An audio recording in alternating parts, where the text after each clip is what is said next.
Everything. It's westlotpirates. It's Chris Giannini. Oh, boys, 8 straight years. Is that right? Is that what it is? Unbelievable. I looked back, at least on this channel, it's been 8 straight. Yeah. That is outrageous. Well, other than the people I live in this house with, that might be the longest relationship I've ever had. I was looking, speaking of relationships in Chris's life, I was looking at the old ones, and we're a bunch of years clear of Chris talking about Tom Brady's 11th ring. That's I'm a different man now. I've calmed down a little bit. Uh-huh. The age has gotten to me. Yeah. Slowed it down. It's funny because this is Chris, you and I were just talking a second ago. On paper, this is like maybe of these 8 years, the boringest NFL draft in terms of like how it's queued up.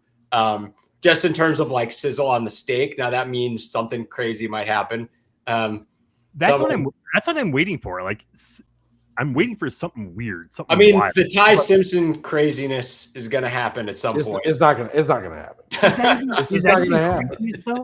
All these teams. That's not craziness. He's probably the second best quarterback. Will someone go up to get him in the bottom of the first round? I don't know. Either way, him sitting in the waiting room waiting like Aaron Rodgers is not a story. I'm sorry. Like, he wasn't going to go at the top of the first round. Yeah, that's true.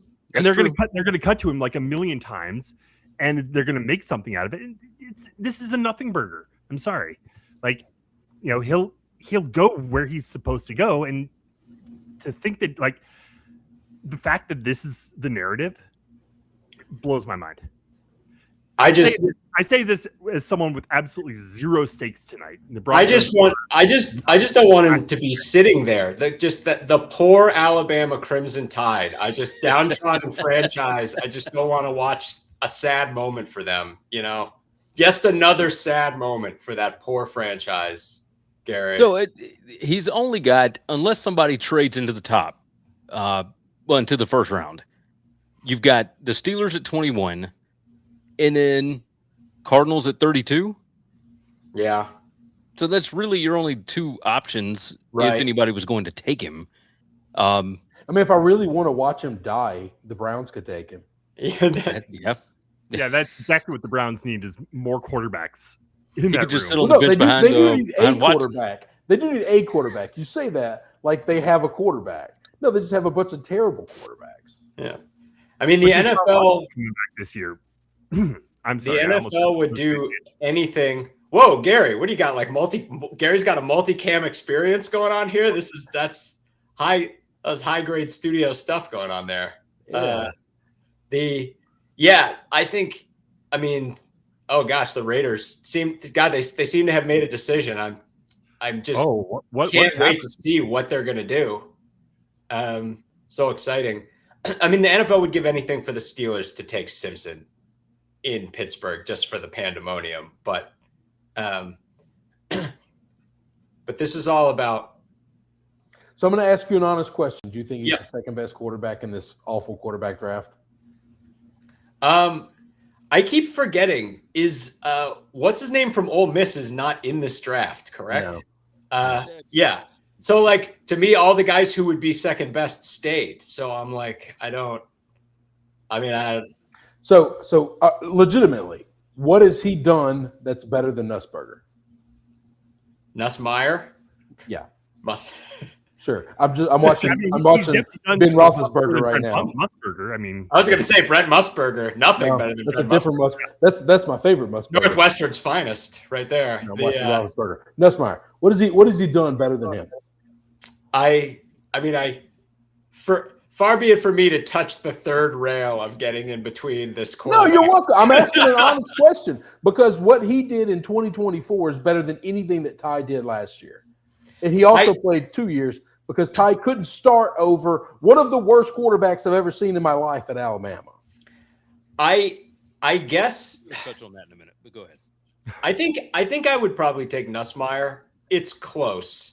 I'm not saying it's a blowout. I'm not saying it's a wipe away. I'm saying the fact that it's not even being talked about. It's just assumed that Ty is the second best and he might go in the first round.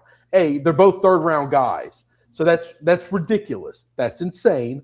but one is clearly not better than the other. They are virtually the same guy. One guy just was able to make the roster 2 years in a row, and the other guy wasn't.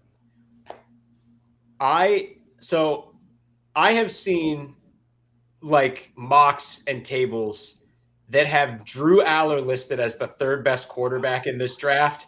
Anything else is just background noise to that. As far how many years have we fought this Drew Aller mess? And finally, it cost James Franklin his job, right?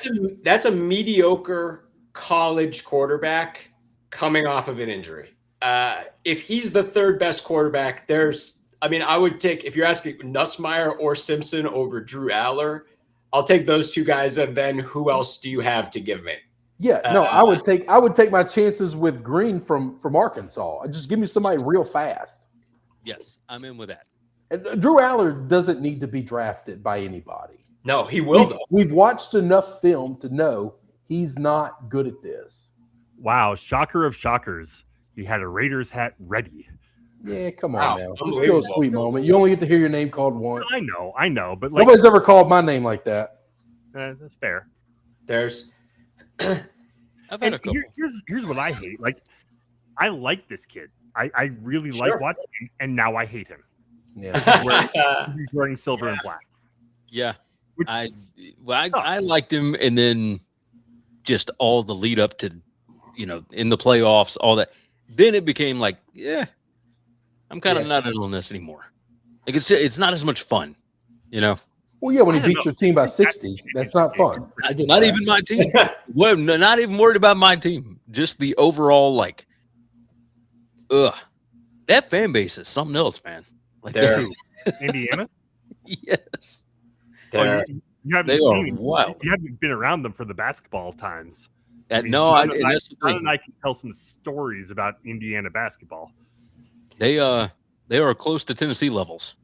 We were joking. I mean, I'm joking. I guess I'm not 100% joking, but the Bulls Billy Donovan just left the Chicago Bulls, and I wouldn't rule Indiana out of the conversation just because that school's splashing cash like nobody's business right now. Oh yeah, there's no college more flush with money than Indiana right now. Not to make this a basketball conversation, but this is what we think about this draft, I guess. The word is that if Kerr walks away from the Golden State, that they're going to go after Florida's coach, and then Donovan goes back home. Yeah, I've heard that. that makes sense. It's just and that makes a lot of sense, by the way. And then I'll tell you this: what's strange and what's interesting about that is Billy Donovan is significantly more likable than Golden right now. Like that just makes the 100% so much better than what Florida would make that happen in 2 seconds. Florida's on board with that 110%. If Florida could ship him off, lose Golden to Golden State, they're doing that. Yeah. But yeah, to your point, we were saying this is like a funny draft because there's just not much sizzle on the draft, but at the same time, for Northwestern, which is obviously a huge part of the the viewing audience of this, it's a special draft for us for a couple of reasons. Number one, going to will Caleb Tiernan into the back of the first round of this draft. It's happening. We're going to make it happen. The run on tackles is going to start any second, but first of all, it's who's the best tackle in this draft? It's Caleb Tiernan. I'll hear nothing else. First of all, if you want 6'8", 325, 330, runs like a deer, destroyed at the combine, but or pedigree, like Northwestern lineman going in the first round, Chris Hinton, Pete Skoronski, Rashawn Slater. If you don't want a franchise cornerstone offensive lineman for the next 10 years, then by all means don't draft Caleb Tiernan. But if you do, he's ready. Anytime he's ready to go. So we're going to will him into the back of the first round here. We need to run on tackles to start. But beyond that, Chris, for the first time right here, Josh Thompson, best LSU Tiger ever. I mean, the jury's he's on the list of LSU Tigers. So he made the list. He made the list. This is the first time in the 8 years of doing this, and probably the first time ever. I mean, I don't know if there's ever been a guy who's played for Northwestern and LSU who's draft eligible. Yeah. He's likely not going to go in the first round tonight, but he probably is going to go, knock wood, in the back half of this draft somewhere. So we're psyched about that. And between Josh Thompson's family and then multiple other families, like shouts to the Bastone family, shouts to the Carcello family. Like, I don't think we, the Westlot Pirates, have ever had a draft where so many families that we felt like we knew pretty well have a son who potentially could be selected at the end of this draft. So that's pretty awesome for us. So we're stoked about that. Yeah, that's pretty cool. But it starts with Caleb Tierden going off the board here. But who's the top LSU Tiger in this draft? Monsar Delane. Oh, that's right. He'll be the top cornerback taken. That's right. So we've got. So I guess it's split between Reese and Bailey. And Bailey. So what are they going to do? Pick just came in. Okay, so I'm watching. They went with Bailey. Oh, that's right. I was going to try not to. I know. I was going to say Sam's going to be well ahead of me on every single one of these picks, as always. Yeah, I'm pretty far behind a little bit of. Well, Sam always looks on Twitter anyway, so Sam gets it like the second that it happens. It's not on my feed right now, but Twitter is kind of not useful right now. If you go onto Twitter right now looking at NFL stuff, you're only going to end up in one place. So I might. Maybe that's all that needs to be said. I'm just saying. Man, we can talk about whatever we want. We can have that conversation. We have nothing else to talk about. Hey, I do like David Bailey a lot. I hate that he went to the Jets, but I do like David Bailey a lot. I thought he was the better pick. I'm a little shocked because the way that this is going, just through the first two picks, obviously, Schrager's final mock was David Bailey at 2, Jeremiah Love at 3, Sonny Styles at 4, and that would drop Arvell Reese all the way to 5 with the Giants.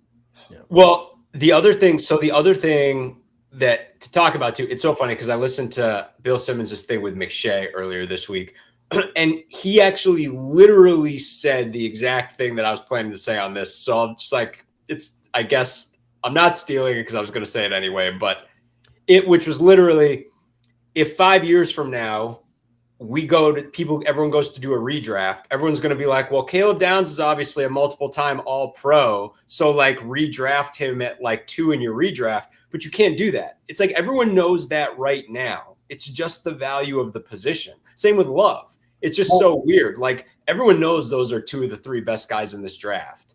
But the value of the position is all about dollars and cents. Right. If you draft Love here right now, he's like the second highest paid running back in the NFL. Therefore, you've wasted the value of a rookie pick. Right.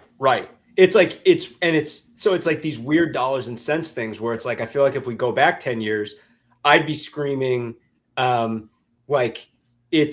I'd be screaming, I can't believe no one's valuing and respecting this guy. And that's not where we are now. Everyone knows he's one of the best. Everyone's talking about it. Everyone knows he's got a chance to be an All-Pro. But the math is weird and the positional value is weird. It's just weird. It's just strange from our perspective because aside from him being the best safety in the draft and being a special player and a pro, like that's the best player in the Big Ten over the past 2 years, like for sure. He's like, I guess, Jeremiah Smith would be the other one. Same team. But on the defensive side of the ball, it's not close. Downs has been the best defensive player in the conference for the past 2 years. Easily. And it's just, which is wild, just to be like, this guy is as lead pipe lock as it gets. He's going to be one of the best safeties in the NFL. But yeah, he'll probably go like 10, 8, something like that. I don't know.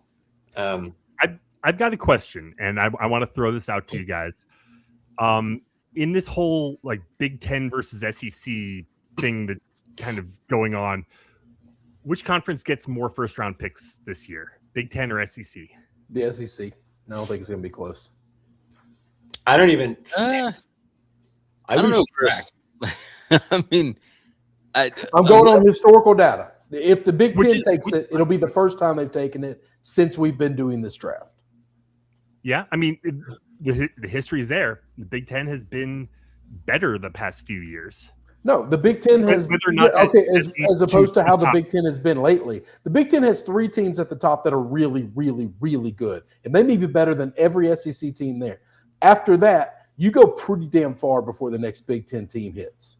I mean, Ohio State's going to put a ton of guys in. Well, that's the thing. It's also so weird too because there are multiple guys who are going to be top 5 picks, who could have been top 5 picks in this draft, who stayed.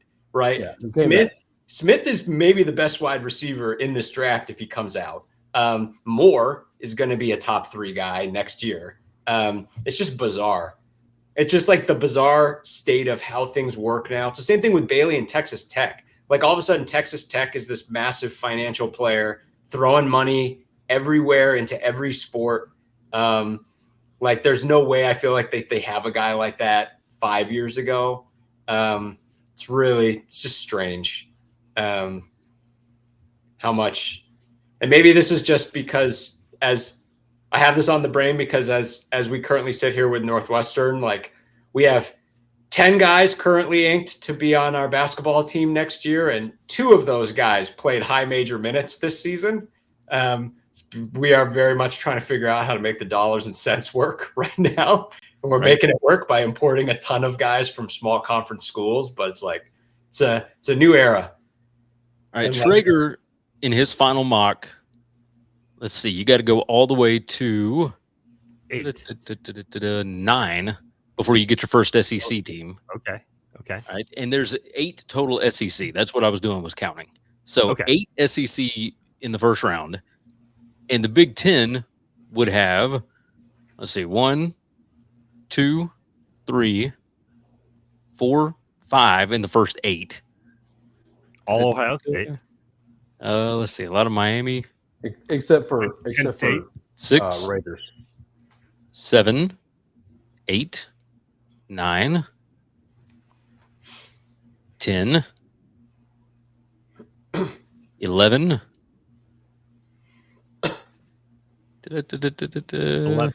11.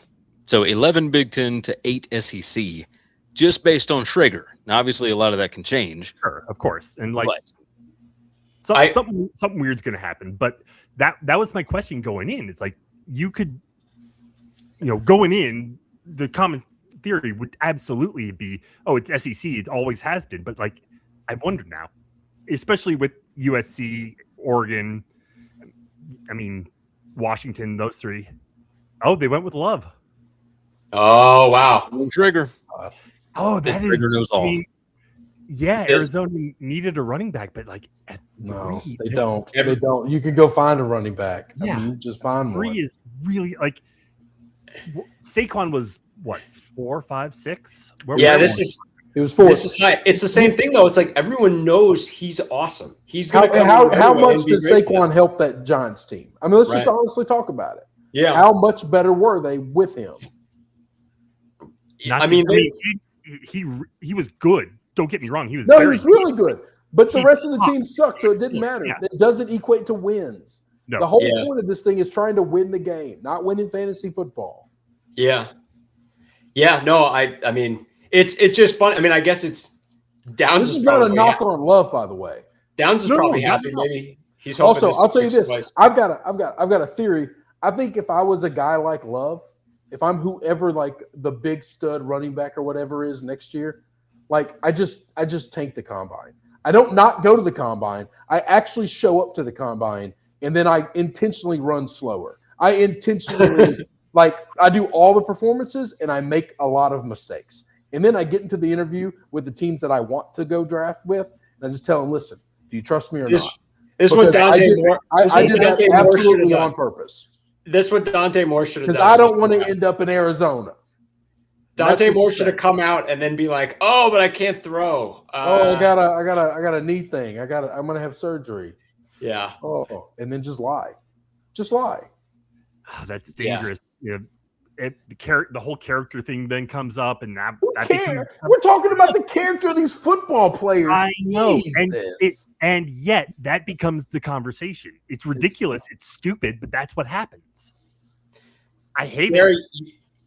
You mentioned trigger a couple of times. I should point out that if we're talking about first round prospects who trigger Northwestern fans, Denzel Boston is your runaway leader by far.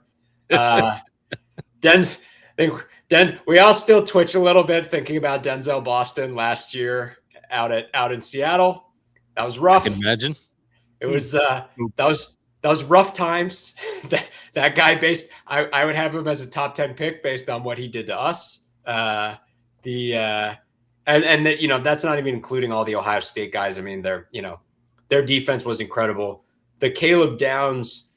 Analyzing the Caleb Downs tape after we played them 2 years ago that's some of the most impressive tape I've ever watched in my life. Just being like, I can't believe it's like this guy has just a sixth sense of everything we're going to do.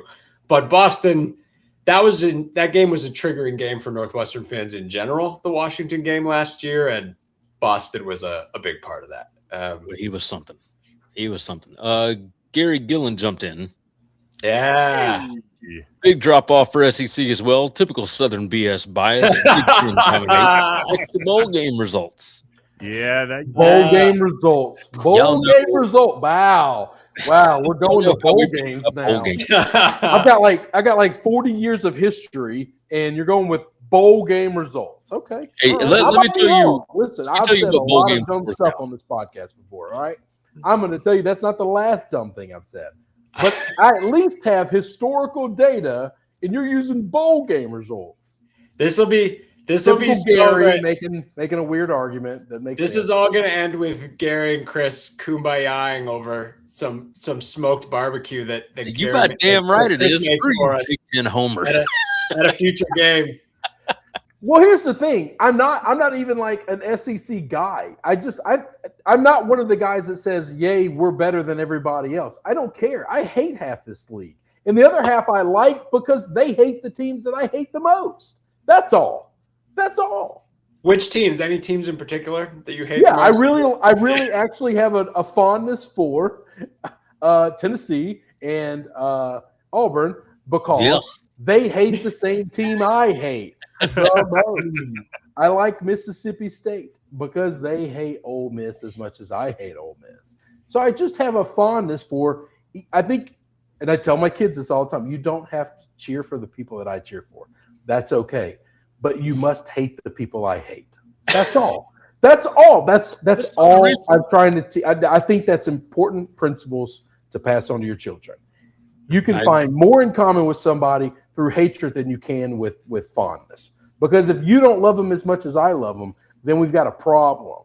But if you hate the same people I hate, then we're great, man. This is how much, by the way, bowl games are worth now. Holiday Bowl hires media consultant to find a broadcast partner after Fox notified Bowl it will not bid on this year's game. Bowl sources told On 3. Fox FS1 televised the Holiday Bowl since 2017. ESPN, of course, did it from 86 through 2016. They are also currently not interested, the source said. So ESPN and Fox don't want nothing to do with... Eric, let's live stream it, guys. How much you think we got? I bet I can get 10 G's together tonight. For the Holiday Bowl? Yeah. I love well, right now they've got no bidders, all right? So if the bidding starts at 10 and y'all can all cup in a couple of shekels, then we're good. That's good. I'm probably good for 15. Who are we competing with? It's just after Northwestern beat Utah, they knew there'd never be a better Holiday Bowl than that. They needed to call it. And now the networks don't want it anymore. They're like, look, until Northwestern can get back in. Let's see. Yeah. Holy crap. Whoa. Wow. I'd say this is the first legit surprise. Wow. They're getting their boys some weapons. So that tells me they were 100% in on Love if Love made it to them, and they just didn't think that he would get taken. Wild though that Carnell Tate being the first Buckeye off the board is pretty shocking. And also a wide receiver just went fourth in this draft who's not the best wide receiver on his college football team, which is ridiculous. No shade to Tate, who's awesome. There's a reason they're as good as they were, but yeah. Boy, that's I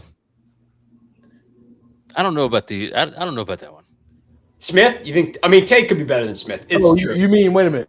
You mean the Tennessee Titans? Just the pick. Did a bad job? Oh yeah. No. Wait, are you saying that the front office for the Tennessee Titans did a bad job? Come on, Gary. Come on. A little fairness here, okay? They make mistakes once every decade. And Robert Saleh is the coach there, and you would think that they would give him some defensive pieces to play with, like. That's what I feared. The front office, the lady ownership and that organization does not care about the coach and or their desires. I assure you of that. She's made that clear. This is pretty wild, though. Like, I just figured it would be Arvell Reese or and Sonny. I mean, one or the other. Yeah, if you want a talented linebacker. I guess now there's going to be a run. We need some tackles to start going off the board, though. Like, let's go. We're going to get there. We're going to have a run on lineman that's going to go pretty crazy. I brought up. You got to imagine we got Reese here, right, with the Giants. I mean, it's not that they necessarily need edge, but like, I mean, it's a lot of people had him going too. So. I mean, right? At this point, the Giants, they just need good football players. And they might be trading Thibodeau, right? So, right. That seems like a layup. Oh, Northwestern sighting, Gothics. Oh, yeah. At Wrigley. Yeah. Yeah, the Wrigley shot. Hey, y'all got to be watching ESPN. See, I refuse. Yeah, I'm watching ESPN. I just want to say. NFL Network is ESPN now. Well, it's not. It's not. It's on the NFL Network, and I don't have to listen to Mel Kiper or any of those other people. I don't have to see their face. ESPN bought NFL Network. Okay, I don't care. I'm not watching their programming. I'm just contractually obligated with like 1 million OSU defensive guys about to go and them running that Wrigley tape to just say that current Northwestern baseball center fielder Jack Lausch went 93 yards against that defense for a touchdown in that football game. Now, how many touchdowns did we score in that game? We don't need to talk about that. But one time, who's to say 93 yards. And hey, this is Jack Lausch, one of the Big Ten's best current baseball players, but was our quarterback, not anymore. Went 93 yards against a bunch of guys that are about to get drafted. So just pointing that out. As long as I have to watch that tape. Did the Giants just sprint up to get Reese? Just like, that got in awfully quick. Let's go. I would assume so. I guess I'll get to what y'all are watching, so we're all seeing the same thing.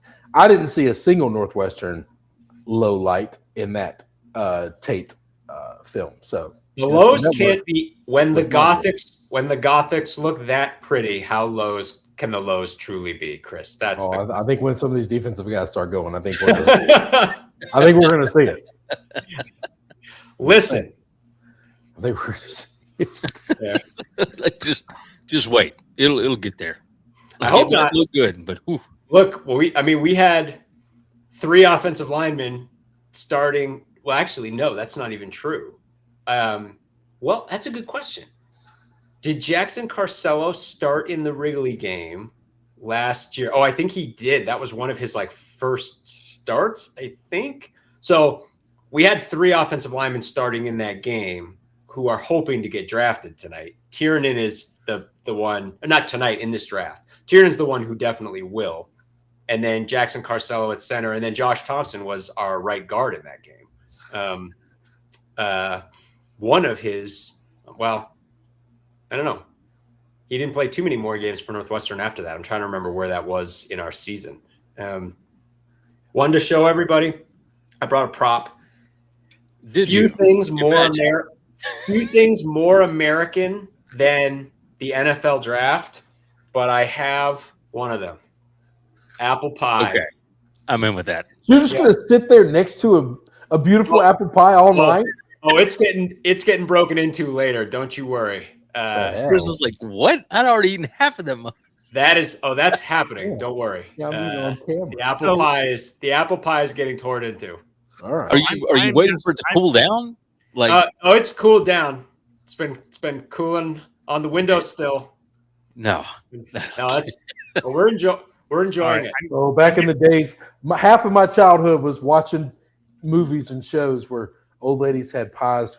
Well, that's what I was going to say. I've been like and never one have I ever seen a pie on a windowsill when peeping through people's windows. Right. I've been fighting off hobos. I peeped through many a windows, ne'er a pie. Right. Narrow pie. I think McKenna's about to be happy. I'm getting really salty because the Chiefs and Browns are wheeling and dealing, and the Chiefs. Are the Chiefs coming up? Oh, I love the Browns to trade back. Just give me we need some trades in this round, right? Hey, I would tell you that I heard. I think one. It was McShay said that any GM that gets caught. I think my lights just went out. Any GM that gets caught trading out of this draft into next year is a fireable offense. Yeah, I saw that. Fireable offense. And I said, you know what? He's right. I think he's 100% right. Yeah, this next year's draft is going to be absolutely stacked. Hey, I got to go turn these lights back on. They're on a timer or something.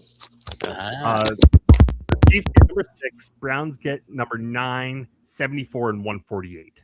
So that's what, like a third and a fifth? So it's only. So that, I mean, we're not talking crazy.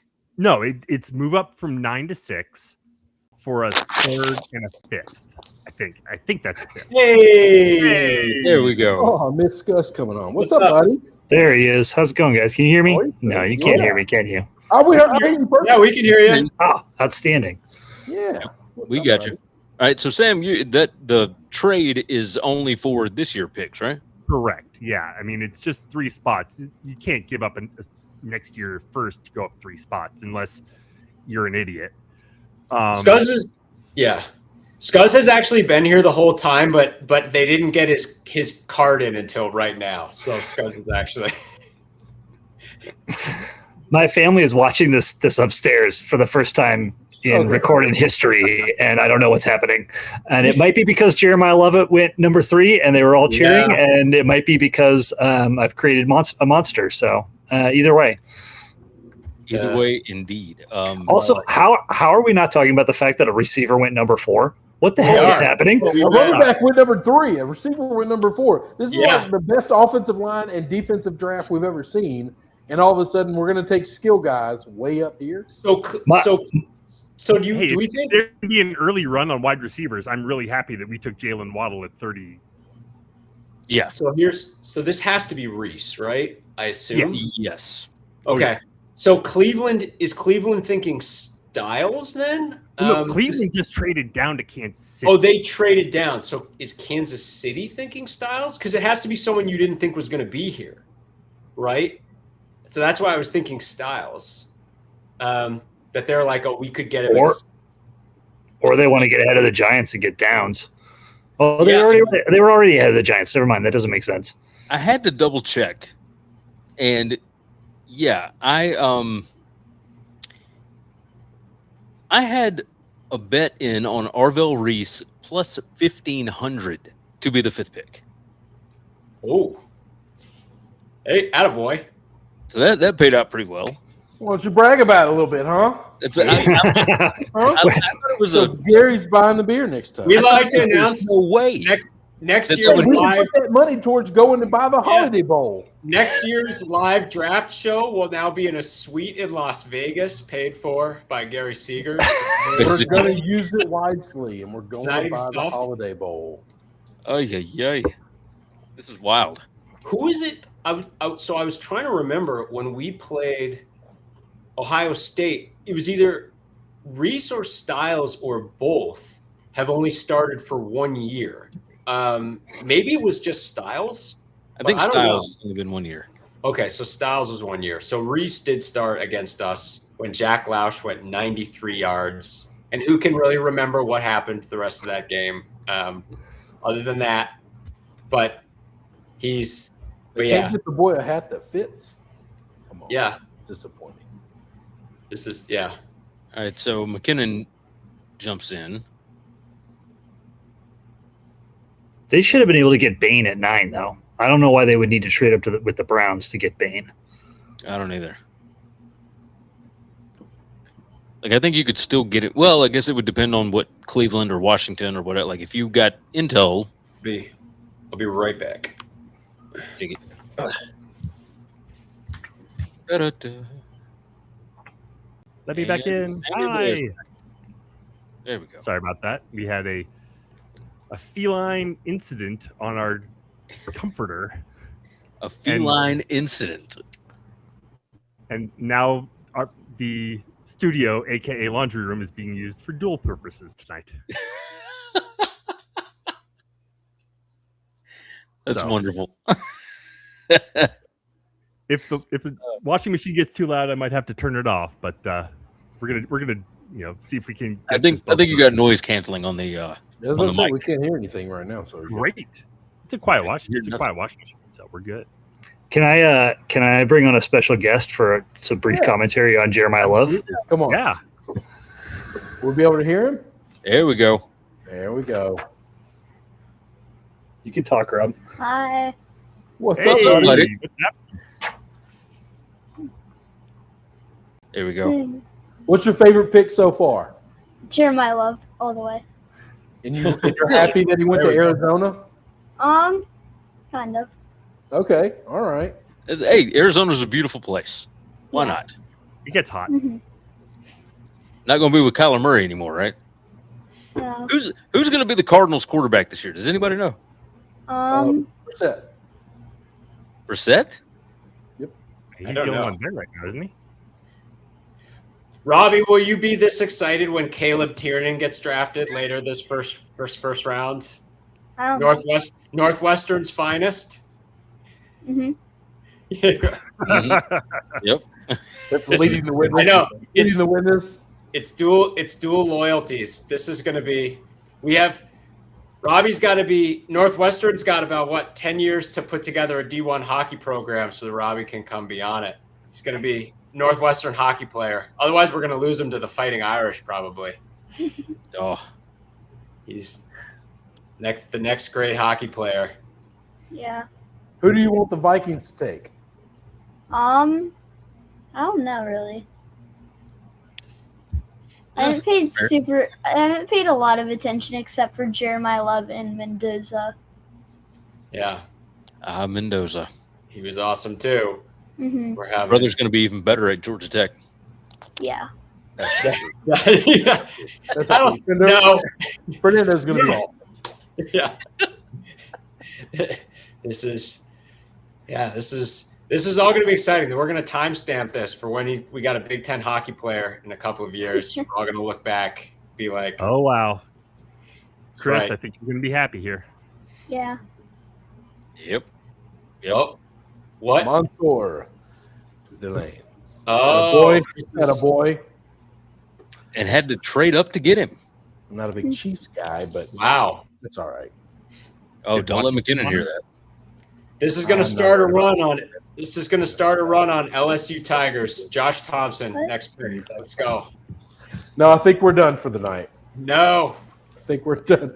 Sadly, we are done for the night. it can happen. Never say never. Never rule it out. See, Right, Rob. so Right we- here. Yeah, I would think so. The best combine performance by someone not named Caleb Tiernan, we'll say. It's going to keep beating it to death. It's the best tackle in the draft. If you want you want a Rashawn Slater, you want a Chris Hinton, you want a Pete Skoronski, anytime. Cornerstone tackle, just waiting for the When first you brought that person. up earlier and you listed those names, I was going to ask you how many good needs are in those. You add all those guys together, can you get two? How many say it again?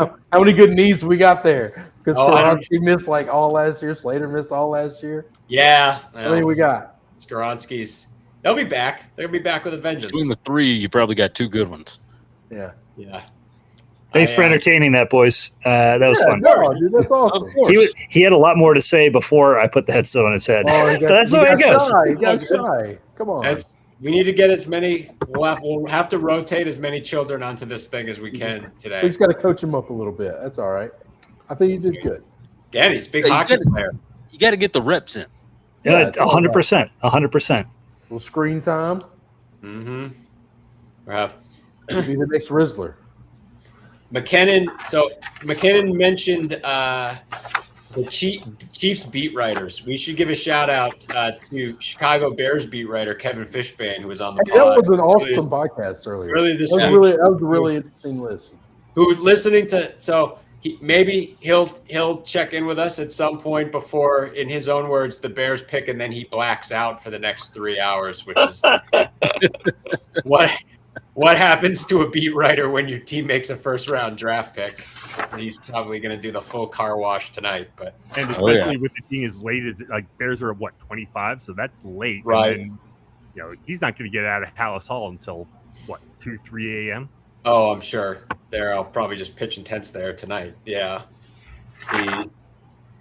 But that's a little bit further down the draft. I want to see the silly season start though now. Things need to start getting weird. Like they're not already weird? Hang on. I think they're a bit. I guess so. Yeah. What's Washington need? Youth. Anybody who's not 35. Someone who hopefully can't even rent a car yet. Let's try to get in that realm of you're not 26 yet. Let's try to hit that wheel. Hey, so Carnell Tate goes 4. Who makes more money playing football this coming year? Carnell Tate or Jeremiah? What is a first round? What's a number 4? First round contracts are pretty good. First round contracts are really hard to make. They're probably that's the reason they tell people come out because there's not a lot of NIL deal. And you get all the guaranteed money up front, right? So he's probably going to get like 20, 30 million or something off the top, right? And then I've got to assume your sponsorship deals once you put the logo on, once you put an NFL logo on. It's different. It's a national brand, not a local brand. Yeah, so even though Ohio State's got this monster fan base and everybody knows them, it's just different. Well, Smith's getting somewhere between 10. It's something like that, right? Like I bet he makes 10 tonight. I mean, I bet his signing. I mean, rookie contracts for the first round are pretty good. Especially I mean that's the thing. I just Smith probably total compensation is going to make $10 million playing college football this year, but still though Tate's there's a world where he's going to beat that by double. I mean, Tate's. Yeah, I'm sure. When you're talking total compensation. All right, here we go. Here is the compensation for 2026 rookie scale. Okay. I can share this. Hold on. Ooh. Share this tab, and I'll toss it on the screen so y'all can see it. New capability. You should have seen when Gary went multicam earlier. It was super high tech. Oh, yeah. Oh, you got a little wedding ad and everything. So no free ads is worth $51 million. Yeah. This coming year, Tate will make $9 million, but then it grows 11, 13.9, 16.2. And that's just NFL compensation. Right? That's just league salary. Right. All right. Sonny Styles to Washington. Yeah, that's what I was going to guess. Yeah. So there's very few of these. Once you get into the number 9, number 10, number 11. Maybe some of these guys could have come back for $5 million next year, but I don't know many people making 5. Exactly. You got to be a quarterback. Even your quarterbacks aren't really getting that. Smith is the exception. He just happens to be the one that's making the crazy money. But what we haven't had yet is the run on tackles that we need to have happen. That's Saints threw their pick in real quick. Oh, this is Saints pick is so in. they went to an 8-minute clock, but people are not messing around. They're not waiting 8 minutes. No. Chop. The way that this thing is gone, I mean, this is bananas. You think there's a lot of guys that are available now that some of these teams did not think would be available. So my going in position was that the Bengals had already won this draft because they traded for Dexter Lawrence, and basically like they had the pick number 10, and I think consensus this was like a 7 to 8 person. There's consensus around 7 to 8 awesome first round talents, and I agree. I felt like but at this stage, like if Caleb Downs would have been available, then I mean that's probably like on the edge. If Bain is available, if you believe in Bain, who else do we have here? Who's in the top? I guess like they needed defense, so the tackle wouldn't have made as much sense to them. They weren't going to pick a wide receiver or a tight end, so maybe this is still working on their favor. But as things got crazy at the top, I was getting a little worried that the Bengals were losing the draft. No, because they got such a short window right now with Burrow. They can't take a rookie and hope he takes a couple of years to figure things out. They needed somebody who's great. That's a fair point. Defensive lineman in football. Yeah. And the second best guy is miles behind him. Yeah. Well, and they got him for $28 million. Like, yeah, if he stays healthy, he's going to be a monster, and that's really what they need, really bad. Now, I did see a mock draft with them picking Mansour Delane. I didn't think Mansour was making it to 10, and so I was like, "Oh, that'd have been fun." But once again, I'll take a veteran over a rookie. They're trying to win right now. Yep. They got a real tight window. That's why I'm psyched about, if the receiver run goes early. Like I said earlier, Jalen Waddle at 30 is looking better and better.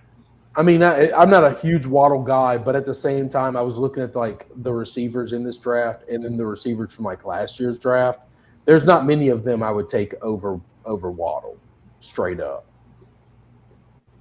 Yeah. And the Broncos had a ton of cap, so money's not an issue for them right now. Yeah, I mean, no problem. They got out of Russell Wilson, which by the way, the Russell Wilson thing finally dropped off. This is not a Russell Wilson jersey. I want to be very clear. Where's your Maurice Claret jersey, Sam? Oh yeah, Sam, you got to show right behind him. Oh, Sam, there it is. He was showing that off earlier. Yeah. Sam, sorry, I missed the most you love. You got to show the good folks, anyone who might not know, whose jersey you are wearing. Yeah, he was just telling us that, and then he disappeared. Is that what Sam's doing? He's doing now that. You hacked him off. I'm going to agree with McKinnon's comment there that I think I still know why they needed to trade up. High price to trade up when he should have been there. Yeah. Well, I mean, you say he should have been there. You don't know that. You're projecting. I am. He's one of the few elite players in this draft at his position. Washington wasn't going to take a corner. I don't think New Orleans was going to take a corner. Here it is. I guess somebody else could have traded up for Cleveland or traded up with Cleveland. That's probably the risk. It's I'm also going to assume you gave up very little. So if you are what I was wearing. There it is. Oh, look at that switch. There it is. The Trevor Siemian, Northwestern quarterback, drafted by my Broncos. The second that happened, I'm like, I am buying his jersey. I do not care. And yeah, he's got a ring. I was like, I'm buying his jersey. I don't care. Bought it in preseason. He was wearing number 3. Makes the team. Switches to 13. I'm like, hell, I really don't care. This is awesome. Like I was in on him before it was cool.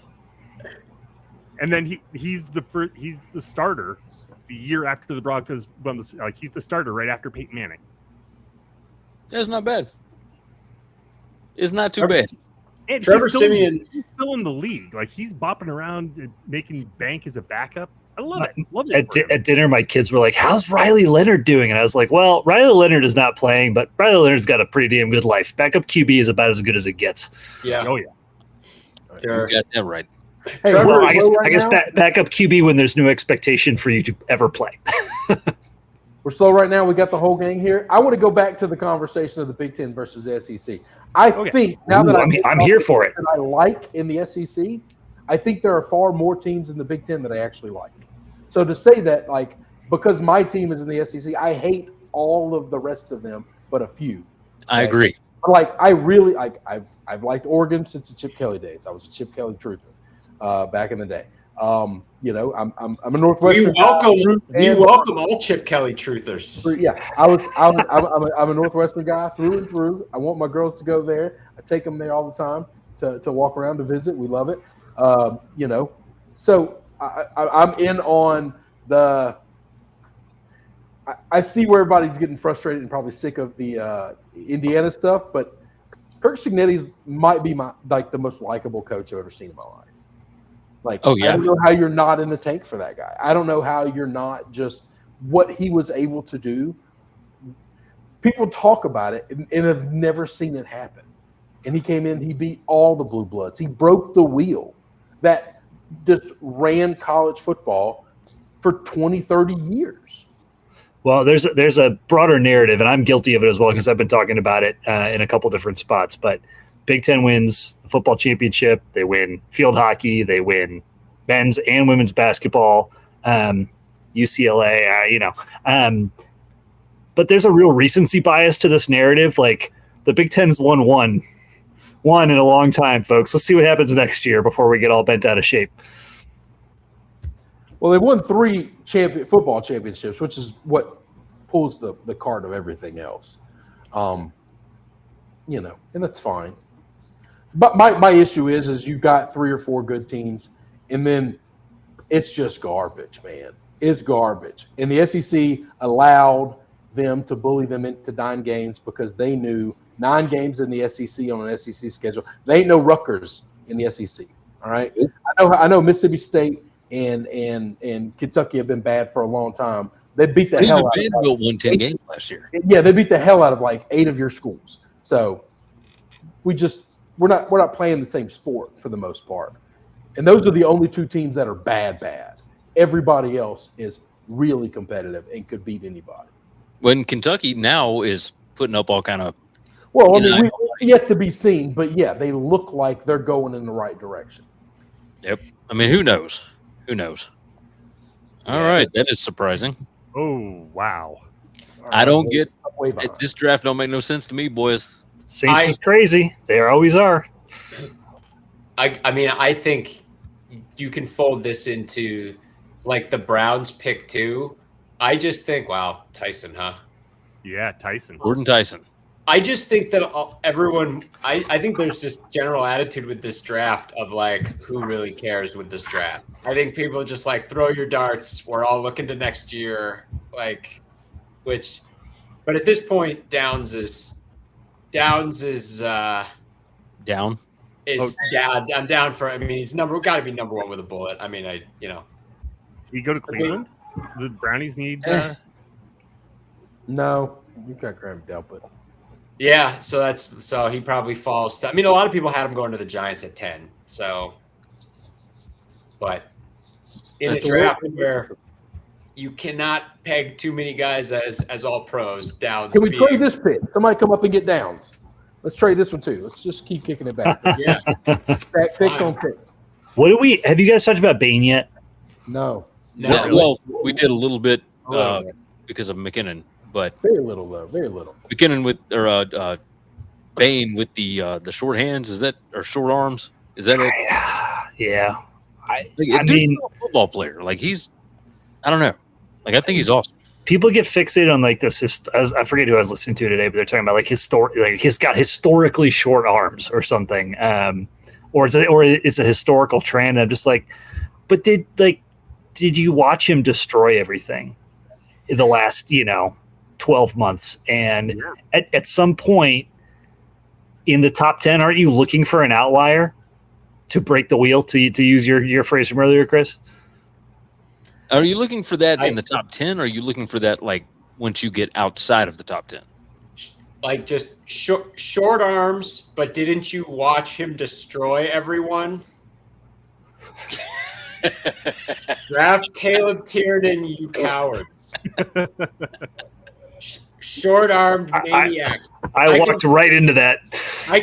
I can show you a video of him taking those short arms and picking up 2 Wisconsin guys and throwing them on the bus, dragging them, shoving them 10 yards out of the field of play together.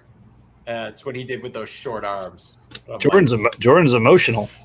Oh yeah, he is. Man. He's what is Was he really the number 2 wide receiver on the board here?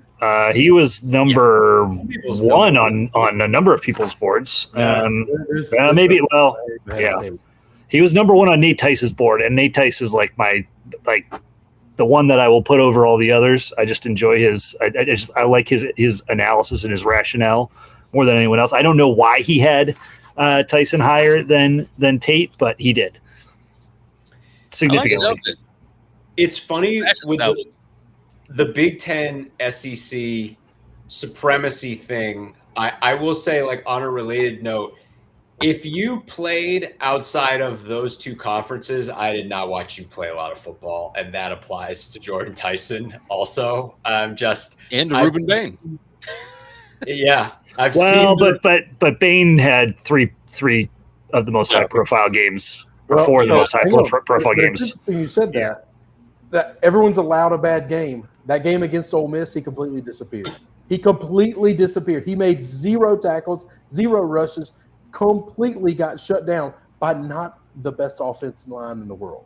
Well, but the difference, so you can, with an edge rusher, you can absolutely game plan them out of the game, especially if you're a fast-paced offense.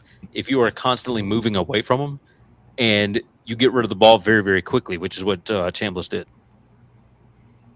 I mean, that's true. I'm just saying, if you want to herald him as that great, he's not perfect. He does have flaws. Yeah.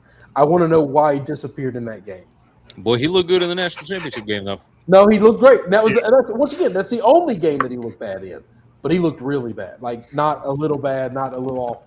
He looked bad. He got whipped. Pete Golding was like, this dude has short arms. We can game plan him out of this game. Pete Golding made no decisions at all. That's a school, and I'm gonna put it out there. And if they end up great this year, it's just egg on my face, and that is fine.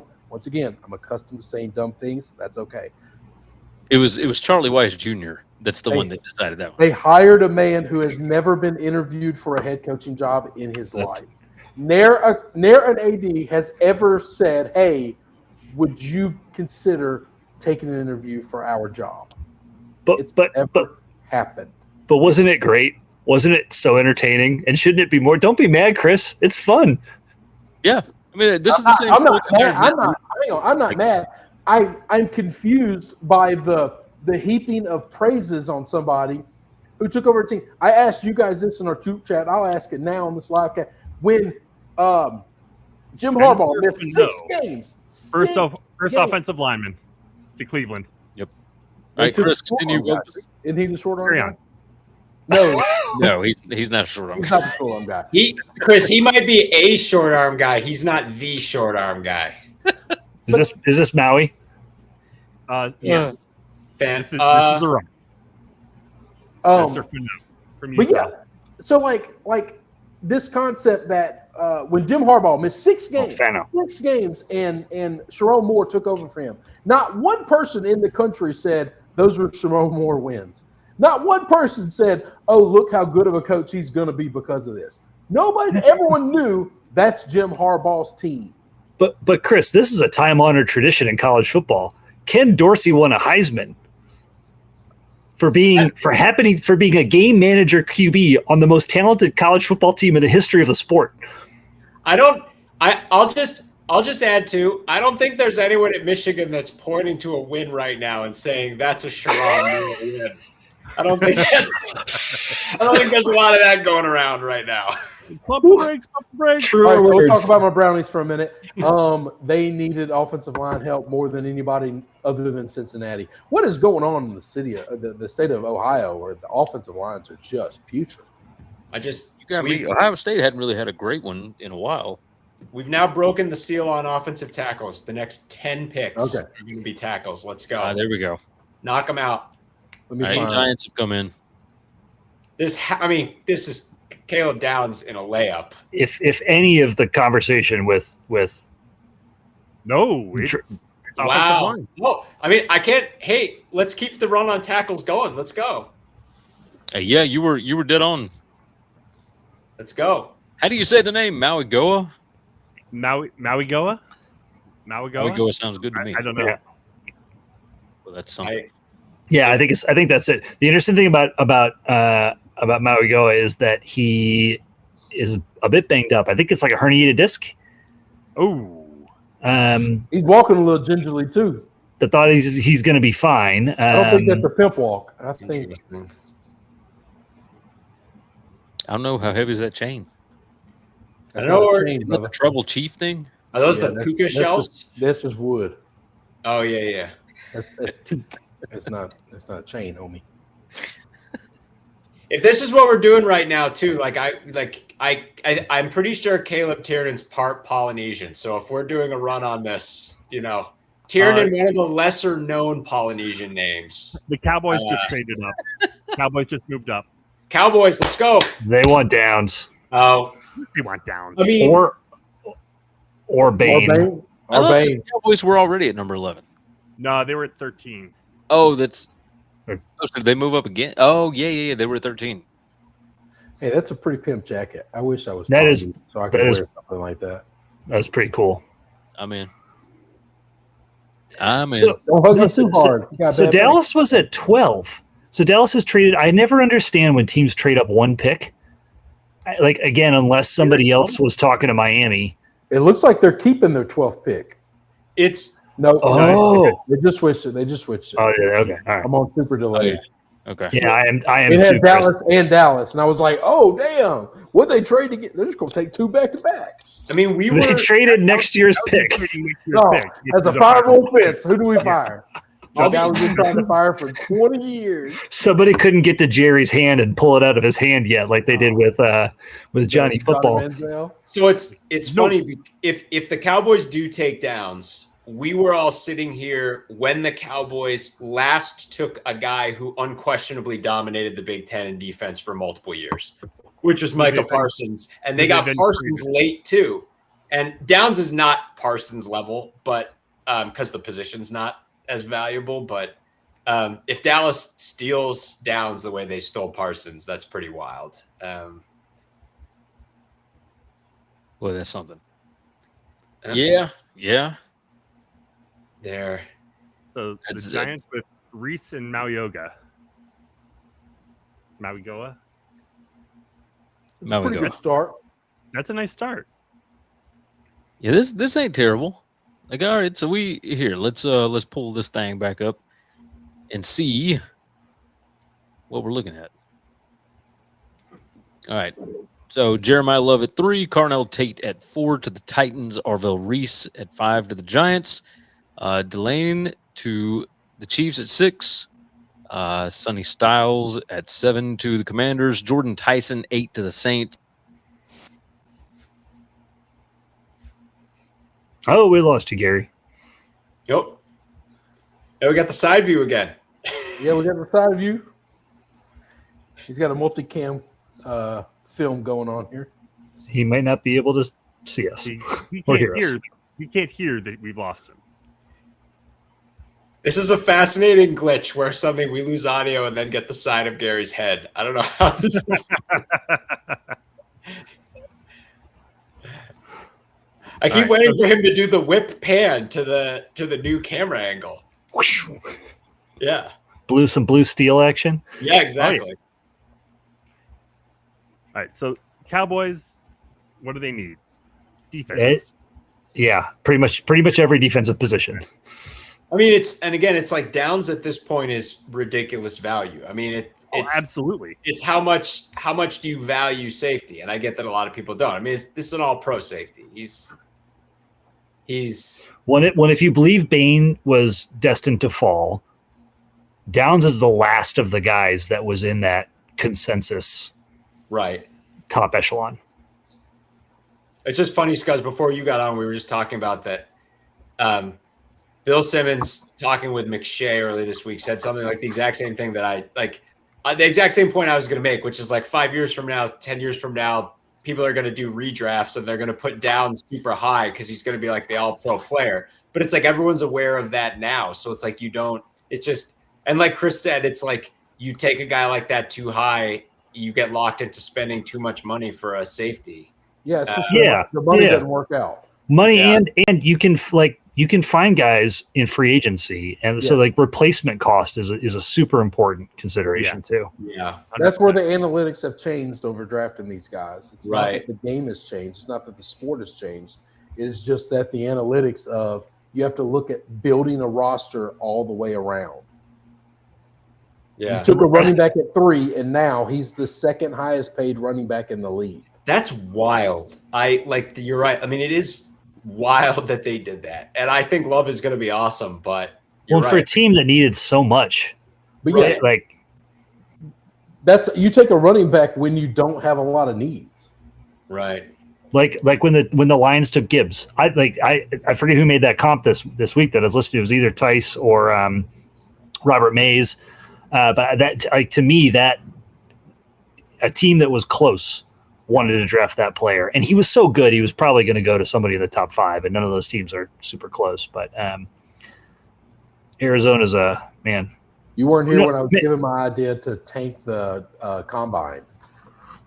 He should tank that. He should run slow. He should drop all the passes they throw to him. Be like, oh, I don't know what's wrong with me. He's got to actually. You can't not compete. You got to compete, and you have to compete badly. And then go into the interview with the top team, and you tell them, I was just goofing around, guys. I don't want to go to the Jets. That's what I was going to say. This is Dante Moore's going to have to do this next year because he can't kick the can any longer. Dante's not going to have to do it. I'm really curious. We're just assuming Dante's going to. Think about the quarterbacks that are going to come out next year. Man, I think, first off, if we were projecting this year's quarterbacks, none of us would have had Fernando Mendoza going at all. Nope. So we just have to – let's not pretend that we know what's going to happen next year, because I just think – where's the fun in that? The range of outcomes is pretty unbelievable. So, Chris, you're not going to have a way too early mock draft tomorrow morning? No, I don't look early. I look back. I do exactly what John's talking about. I want to look at 3 years ago, the draft that we did 3 years ago, and let's see who got it right and who got it wrong. I think, and people who got it wrong, I'd like them to be fired. I don't want to be fired for what they do tonight. I want to be fired for what they did 3 years ago. Well, next year when we're all talking about consensus number 1 pick, Aiden Childs, you will be 100% proved correct, sir. Caleb Downs finally goes to the Cowboys. Yeah, that was definitely it. Chris, somebody fired their GM for what he did 3 years ago. Somebody did it. Somebody had the courage to do it. Yeah, but I think he got fired for what he did last year in the offseason. I mean, it's all one and the same, right? It adds up. Drafting him is one thing. Taking a flyer on a guy is one thing. Passing up on a guy who's in your house right now and is good, and you know that other guy's not ready. That's a fireable offense. I just don't. I thought the calculus of Darnold was the correct calculus. But I didn't predict Darnold to be this good 2 years in a row, but we all knew JJ wasn't ready, and the rest of the roster is ready now. That was the mistake. You got such a short window of these guys staying this good this long. Yeah. This art for in terms of guys I've seen play Northwestern in the past 2-3 years, this guy is 1 or 2 probably. His performance against us the season before last is some of the best football I've seen against the Northwestern football team. This guy's so ridiculously flipping good at playing football. I've rarely seen a college football player. It's like Honey Badger, but where it's just like a guy who's always in the right place at the right time, instincts. This is just an insanely good football player. It's just so funny. Take all the dollars and cents out of it. This guy's just going to crush in the NFL for the next 10 years. It's just, go Cowboys. Yeah, yep. I will agree with that. Yeah. Oh, speaking of Northwestern, look at that suit. That's fresh. Yeah. Yeah, that's I just saw a tweet from Jay Glazer. I'm going to wait and see if this actually happens. But if it does, then this is going to blow everyone's mind. Okay. The Dolphins are going to do something stupid. That's a hell of a tease. It's not the Dolphins. Let's see if we get into these Downs highlights at all in the Wrigley game. He's just this is one of the most impressive football players. Someone who just everything he does is awesome. Drew Aller throwing up a pick. Who would have guessed that? That's weird. We're in the red zone. We have a great offensive line, a great running game. Let's let Drew Aller throw the football. That was what an amazing highlight. What a highlight. Just him snapping it and just throwing it to downs. But just that arm. There are two Ohio State guys there. There's one. Just what are you doing? He's so bad. He's so bad. Hey, so let's go back while we're waiting on this shock of the Dolphins, and it's the Rams. If it is what Jay Glazer is saying, if that's true, then Oh dear God! Did you see it? Yes. I haven't seen it. What do the Rams need? A quarterback. A quarterback. Oh my gosh, are they going to get Ty Simpson? That's hysterical. That will be wild. There's no reason to do that with the number 13 pick. It is the only report from Glazer since 9 hours ago. Glazer's on a heater. We'll see. I'm all in. If Ty Simpson can go at 12, Caleb Tiernan can go at 13, and I'm all in, baby. We've thrown out the book. Anything's possible. Well, again, the Dolphins are picking at 12, so. And we don't know what the Dolphins are doing yet. Oh, yeah. No. Although it does say the pick is in. Yeah. But apparently nobody has any contacts with the Dolphins because that pick hadn't been leaked yet. Todd McShay says it's Mekhi Lemon. That would make a lot more sense. That would make sense. They traded Waddle. They're getting a younger wide receiver. You're talking about the Dolphins. Yeah. Yeah, the Dolphins. Dolphins at 12. I mean, Lemon's really good. I don't know that he's because Waddle was supposed to be. He was in their number one. I don't know that Lemon's the number one receiver in the NFL. Huh. We'll see. We should. As long as we're mentioning Dolphins wide receivers, we'd be remiss not to say that the Dolphins currently have two Northwestern Wildcats in their receiver core. Malik Washington being the big one. I was wrong. McShay was wrong. It's Caden Proctor. Let's go. Tackles. That's 3. Come on. Keep it going. Todd McShay, you are not. McShay, he lost them contacts after the ESPN stuff. Wait, so did McShay actually have the wrong thing happening? Well, yeah. McShay said it was going to be Lemon. Oh. Yeah, he was wrong. That's the was McShay talking about the Rams? Because No, he was talking about the Dolphins. He was talking about the Dolphins. Because it would make sense if the Rams drafted Lemon. Sure. All right, tell us about Proctor. What do we know? He's large. He's really big. He's great at pass pro. He can't pull. He can't. He's not a great run blocker, but he can catch the football. So they used him on offense several times. He's got really good footwork, but a lot of that has to do with pass pro. He's good. He's exactly what you would expect out of a 360-pound, 6'6" guy. Another sick purple suit. Massive. I mean, the Dolphins could have picked just about anything reasonable on offense, and it would have made sense because they're just trying to make Malik Willis look good, right? This is probably the smartest option they could have taken. If you're gonna go with Malik Willis, you protect the hell out of him because you didn't protect Tua. Yeah. Yeah. Show him the Caden Proctor tackle eligible screen. That was nice. That's it. Yeah, that's what I'm saying. He can catch the ball. There you go. They can use him a lot of different ways if they want to. He was part of what they call the jumbo package, and he would actually run the football a few times. That's awesome. That's terrifying. I mean, think you got this guy that's 360 pounds, 6'6". There it is. Lining up as a running back. Not a lot of people are going to stop that. At least not when it comes to getting a yard. Yeah. I mean, that's like Fridge Perry territory, right? Yeah. Except Fridge Perry weighed 295. Oh, how the world has changed. I love the old Yeah, the conception of what a large man was in 1985. Yeah, very different. It really hurts my feelings when they show like the circus freaks from like the 90s. That was like the fattest man in the world. right. Like, that guy's not the fattest guy in his room. Hate to bring it to him. That hat and that suit do not go together. Oh boy. Well, that hat doesn't go with much. Yeah, you're getting drafted by the Dolphins if you want to find a hat that matches or a suit that matches that. Truth. Yeah.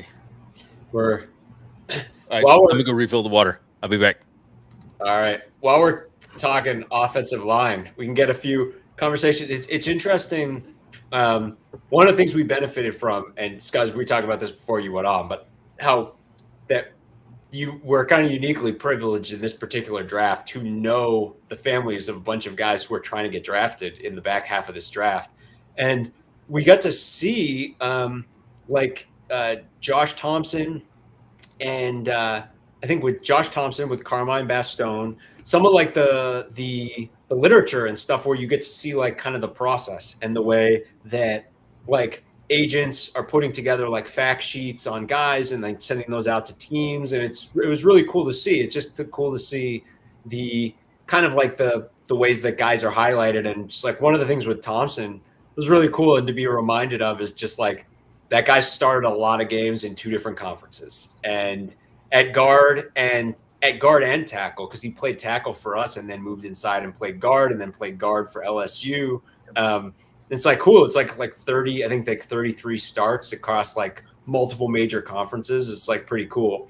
And then like with Bastone, defensive tackle, it's fascinating to see like how much hay you're trying to make when there are a couple of basic things relative to NFL measurables that go against a guy, right? Where it's like you have a defensive tackle, he's not 6'4", 6'5", and he's not 330 pounds. So like, what are all the things you have stacking up? And it's really interesting where it's like with Carmine Bastone, the combine, not the combine, but his pro days helped him out a lot because suddenly like all the little things where it's like, oh, his 40 is really good. His 3-cone drill is really good. His bench is really good. And then like, hopefully that lends itself to like all of like the good tape and everything. So, but it's, you hope that these are the things that either get a guy into like the 7th round. We should have talked about that. We talked about Trevor, because Trevor Siemian, like that was a big thing. Like we didn't think he was going to get drafted. And then the Broncos decided to take him in the 7th because I think they had, who was the head coach at the time? It was Kubiak. Oh yeah, Kubiak. But Kubiak had intel on Siemian. I think because of like Colorado, maybe even through like Mick McCall or somebody. Something about the Notre Dame game, I think. Okay, they just decided that they liked him and they made the choice, and like that's I think what all these guys are hoping for, right? It's like 6th round, 7th round, but you hope a team sees something in you, which hopefully for Bastone, for Jackson Carcello, which is another interesting thing because then you're talking about like a center, so it's like okay, what do they evaluate in a center? We have a guy who's like top 5 PFF graded center all year. So, but it'll be fascinating to see how this stuff all works out. But we're definitely feeling invested because we know a lot of people sitting on couches, or not necessarily tonight. Although, I guess worth mentioning too. I mean, it's like this is like the small Northwestern world. Sam and I had a great conversation with Caleb Tiernan's family. I think you were there, Sam, weren't you? Maybe. Someone was with us because we were, and it's like all these games out on the lake kind of hit the same notes where it's like we watch the game, and then if the game goes well, inevitably everyone kind of collects by. I feel like we end up talking to Tom Herzog, who knows how many times about like offensive line play or whatever, right on the side of the building. And then just one time, and this was really got pulled into like a long discussion with Caleb Tiernan's family, his mom and his brother and his sister. Oh, no, I was there. Yeah, I was there. Just the nicest people, and just lovely people having just a great conversation. And it's like, these are the other piece of it. It's like that's the Northwestern. It's just we get to know these people, and then you think about the draft and Tiernan trying to get into the first round and just thinking about his family. And I'm sure they're all sitting on the couch right now as, getting excited every time one of these tackles goes off the board. So SportsCenter has already posted the Ty Simpson pick on Twitter. They showed him right before commercial. Yeah. Wow. But I need to go back for a sec because we missed this in the moment. There's one very vocal follower of ours on Twitter right now who is screaming about the Dolphins passing on hometown boy Ruben Bain. Who is it? Who's our Miami guy Dylan? Oh, yeah. Screaming about it. So this is shout out to this guy. This is one of the Northwestern super fans, and one of the kind of guys where like we'd give anything to have 1,000 more guys like this, where it's like y'all at LSU, y'all at Alabama can have like the amount of borderline insane super fans that you can list, but we're fortunate when we get but one or two, and this kid is one of them. And not just he's not just a Northwestern fan; he's a huge Florida Panthers fan, Miami Hurricanes fan, and somehow manages to show up at just about every sports game, every major sports contest. But he was also we know from when we took a tour of the facility that in the upper athletic offices in the Walter Athletic Center out on the lake, like his picture's on the wall, just because he was so prominently featured as a Northwestern fan. Wow. Gary, what can you say, man? Catnip, man. The QBs are just catnip. They cannot help themselves, these GMs. And this was Sean McVay. They could have gotten Simpson. Like GM's coaches, the brass. The brass. I mean, look, of all the college quarterbacks of the past couple of years, who do I think he's most like? JJ McCarthy, probably. That's exactly what I was going to say. Sam, we cut you off. What did you say? No. I don't agree with that. I think. Well, go ahead, Gary. The floor is yours, man. Well, I was going to let Sam talk. I was just saying the Rams could have traded down at least 10 picks and gotten him there. Like 1,000% yes. There had been some steam about the Jets taking him at 16. Jets were going to take him at 16. Well, they're too dumb to do that. Probably. Agreed. But this is, you see it on the screen. They informed Stafford today they plan to take Ty Simpson at 13. The pick is for when he retires, whenever that ends up being. Which is smart. Like, you take your quarterback a year or two before you need him to train him up. Well, especially a player like this. Don't take him at 13. It's too early. I will agree. I think it's kind of nuts. But I'm enjoying the shit out of it right now. Like, they could have gone down a ton, gone down to the end of the first round, and picked up a bunch, and still been able to wind up with him. Surprising. He probably throws a better ball than JJ. I'll give you that. Yes. When he is healthy, he is deadly accurate. Like, he is really, really good.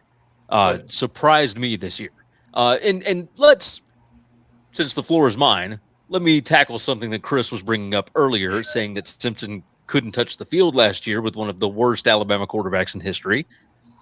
Jalen Milroe led that locker room. So there are things that you have to do as a brand new coaching staff when you come in, is you have to give over a little bit of the leadership to the guys that actually run the locker room. Otherwise, you risk losing the entire team. So, I didn't like that they had to play Milroe last year. I didn't think it was great, especially in what they want to run on offense. But, Simpson had this year. He looked pretty good, especially when he was, fully healthy. And, yeah, the stuff that was going on last year was a different situation. We'll say that. And still, Milroe went third round. He was a backup quarterback for the Super Bowl champs. So, yeah, but okay, just because somebody took him third round doesn't mean that was a good idea. Kind of like this.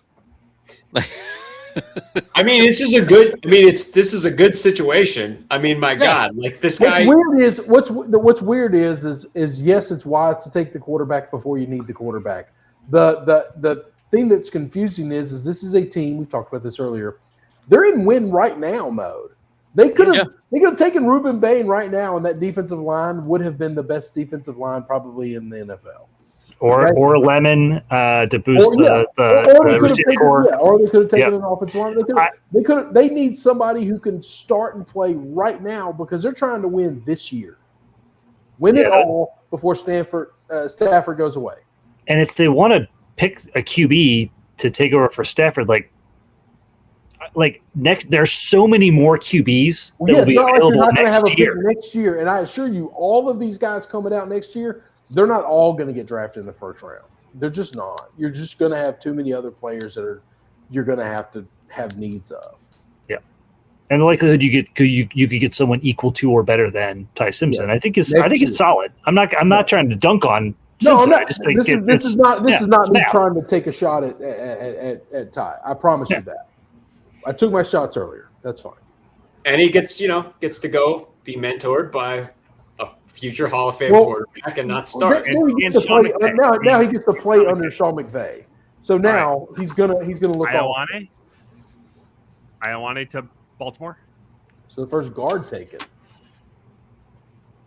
Again, I just want to reiterate, I'm pretty sure Caleb Tiernan is part Polynesian. So if we're just making a run on this, Tiernan, I think there are actually a couple weird apostrophes above, it's like Tiernan or something like that. It's very close. Yeah. But hey, I'm loving this. Keep the run on offensive lineman going. Let's go. Does it even feel like Harbaugh has left Baltimore yet? No. This seems exactly like something they would do. Hang on, I don't know that I could tell you who their coach is. Who is their coach? I know I can't tell you that. I don't know who that is. I have no idea who the coach is. They are. Does anybody know? Nobody looking it up. Who knows it? So I'll say something though. Carmine Bastone. There's a guy. None of us know who their coach is. No. Oh yeah, we do. Yeah, we do. Who? Michigan ties. That didn't answer my question. So Jesse Minter.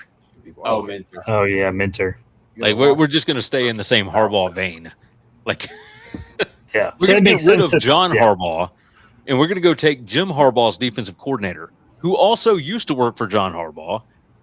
We're just going to keep it all rolling. It's a voice in the room kind of thing, I suppose. That dude he's younger than I am.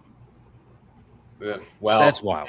That list is only going to keep growing. I was just about to say, I think there's a lot of coaches that are younger than me. Sadly. So speaking of things, this kind of are the things that date us. So who is it? Is it the GM of the Raiders whose name is Spytech? Yeah. Yes. I mean, am I the only one that's I don't know if he's the GM. He's a scout. I think he's a scout. No, am I the only one that's he is the GM? Yeah. He was a scout with the Broncos. But yes, that is his name, Spytech. I mean, am I the only one who said cancel the plans? They've got Spytech. I mean, is that dating me back to the 80s? I mean, come on. That's up there with Crossfire commercials I saw the what most do you think during Saturday morning cartoons. Can we judge his parents right now? What were they thinking? Yeah, I mean, I'm just for anyone under a certain age, I encourage you to take a pause and go YouTube Spytech commercials from Disney Afternoon circa 1990 or whatever it was. Good Lord. Spytech. Long we're talking about a Penn State guard, though. Both of the defensive tackles Northwestern's trying to get drafted. In this draft, Carmine Bastone and Najee Story acquitted themselves quite well against him in a Northwestern victory, I might add, in Happy Valley. Yeah. All right, so let's answer an unknowable question right now. What do you think it's going to cost me to get into that Penn State game? Well, mean, if we can rustle up a ticket for you, we're gonna try to make that happen. Well, no, I can't do that. I won't take a free ticket for that game. That's too much. You can get too much money for that. All right, what do you think the aftermarket value of the first game in the Palace? Here you go, Scuzz. You're not going to the. You're not going. Well, unknown yet. I'm going week 1 or week 2. I haven't decided yet. It's going to depend. It's going to depend mostly on my kids' hockey schedule. If I'm totally honest with you. Okay. But thank God my kids have no athletic ability. There's no way they're taking me away from the things I love. I'm too bad at that. Way too selfish of a person. You guys are great fathers. I'm going to a chess tournament this weekend, so you know. Well, yeah, but that's this weekend. You know what I'm doing this weekend? Nothing. And if my kids had something, I'd gladly go. But I'm not going on a college football Saturday. Are you crazy? Here's where we should just. So for anyone from the Winning Cures extended family, or like anyone who's not part of the Northwestern family who's like listening to this conversation, what you got to know. I mean, you probably know that our new stadium is still currently under construction. But none of us have our tickets yet. That all still has to get sorted out. So they pushed it back to the second week. Is that right? Yeah. So the second game. So it's San Diego State and Colorado are going to be on the lake. Right. They've got an early bye week, and then they're at Indiana. So the first early bye week is such a screw job, by the way. Yes, it's brutal. And then so it's coming home. It's October 1st. It's a Friday night against Penn State. It's 100 years to the day since the previous Ryan Field opened, which is kind of cool. That's really cool. It's all of that is great. I'm really curious to see what those tickets go for. But that's the thing. So it's like any particular hypotheticals of trying to get Chris into one of our seats or something like that. We don't even have those seats yet. Like we haven't. Because we don't know where the games are going to be. Well, no, I mean, we do. We know where the games are going to be. That's all. They've been selling me like $10,000 a season tickets with like all you can. So you're telling me we can't buy the Holiday Bowl because we got to make sure we get our tickets? God, well, and also fellas. Sadly, I assume that for the first 2 games, we'll probably get to hang on to the seats that we already had. But I mean, I would bet the first 2 games, yeah. But then like we have to be, we're gonna get they'll send us the map, and then we'll have to select our, we got our tier and everything. But it all has to get worked out. They have to move through. This new stadium has so many different premium levels that we are not going to be a part of, and they have to get through all of the rich people. And then they get down to the Pirates. Well, good news is Northwestern doesn't have a lot of. Oh, wait a minute. No. Yeah. So Ruben named to Miami or to Tampa. And shout out to TJ Reeves because he is going to have a ball calling games for this boy next year. Yeah, that's going to be awesome. That's a good pick. And our guy Dylan will be happy that Bane is finally off the board. Everybody in his family wore the same suit. I will be right back. Yeah, you're right. Dig it. I'm good with the same suit. That's an interesting choice. Let's keep that thing rolling. I'm good with it. Hey, squad, right? Yes, 1,000%. I love it. That's awesome. When me and you were parading around Chicago, I don't know why me and you didn't wear matching suits. That's a damn good question. My God, could you imagine? Here, just black Winning Cures Everything hats, black suits, sunglasses, got the bling on. Let's go. Those English rugby guys wouldn't have started all that craziness in that bar if we had been doing that. Yeah, I forgot. Oh my God, it's a new name, Giannini and G. Yeah, that was one of the most fun nights of my life, man. That was a good time. I want to go backwards. So, what just happened? Did his lights go out again? Hold on, was that Maui? That had to be Maui. Was that Maui? What? Huh? Did we lose him? No, it was the stupid Bruins. Oh. God. There's hockey. This is where I get reminded that I'm one of the only people that's probably not tag team in hockey with this draft. Oh man, I've been thinking about it, but I haven't done it yet. Let's go Sabres. Let's go Swords. No. My God. Sabres. Oh, that's funny. I love you, Chris, but I hate your Bruins. But I will tell you this. So once we finally get to our place in line, I plan to acquire 2 seats at Northwestern for home games for the foreseeable future, which is why, at least in an aftermarket sense or a beyond face value sense, it will cost you to get into that game. You're a sweet boy, and I appreciate I got you, dude. Very much. You're the man. I would love for you to see. This is also where, like, you being a good dad also selfishly does hurt me sometimes, because I would love for you to come to the games, but you're now at a point where, like, you're not going without your boy. Like, I know. Well, I it's, you know, it's a mix. It's a mix. Well, if you go without him, give me a call. Oh, I got you. I got you, dude. I got you. We have a good time in Chicago. Damn straight we do. It has happened. It has happened multiple times. It is cool too to know, like, that will be one of the games of the weekend, that Penn State game. I mean, that's going to be a national. It's Friday night. Yeah, You own television. You own television for the night. Yep. It'll be. It's going to be awesome. It's going to be a scene.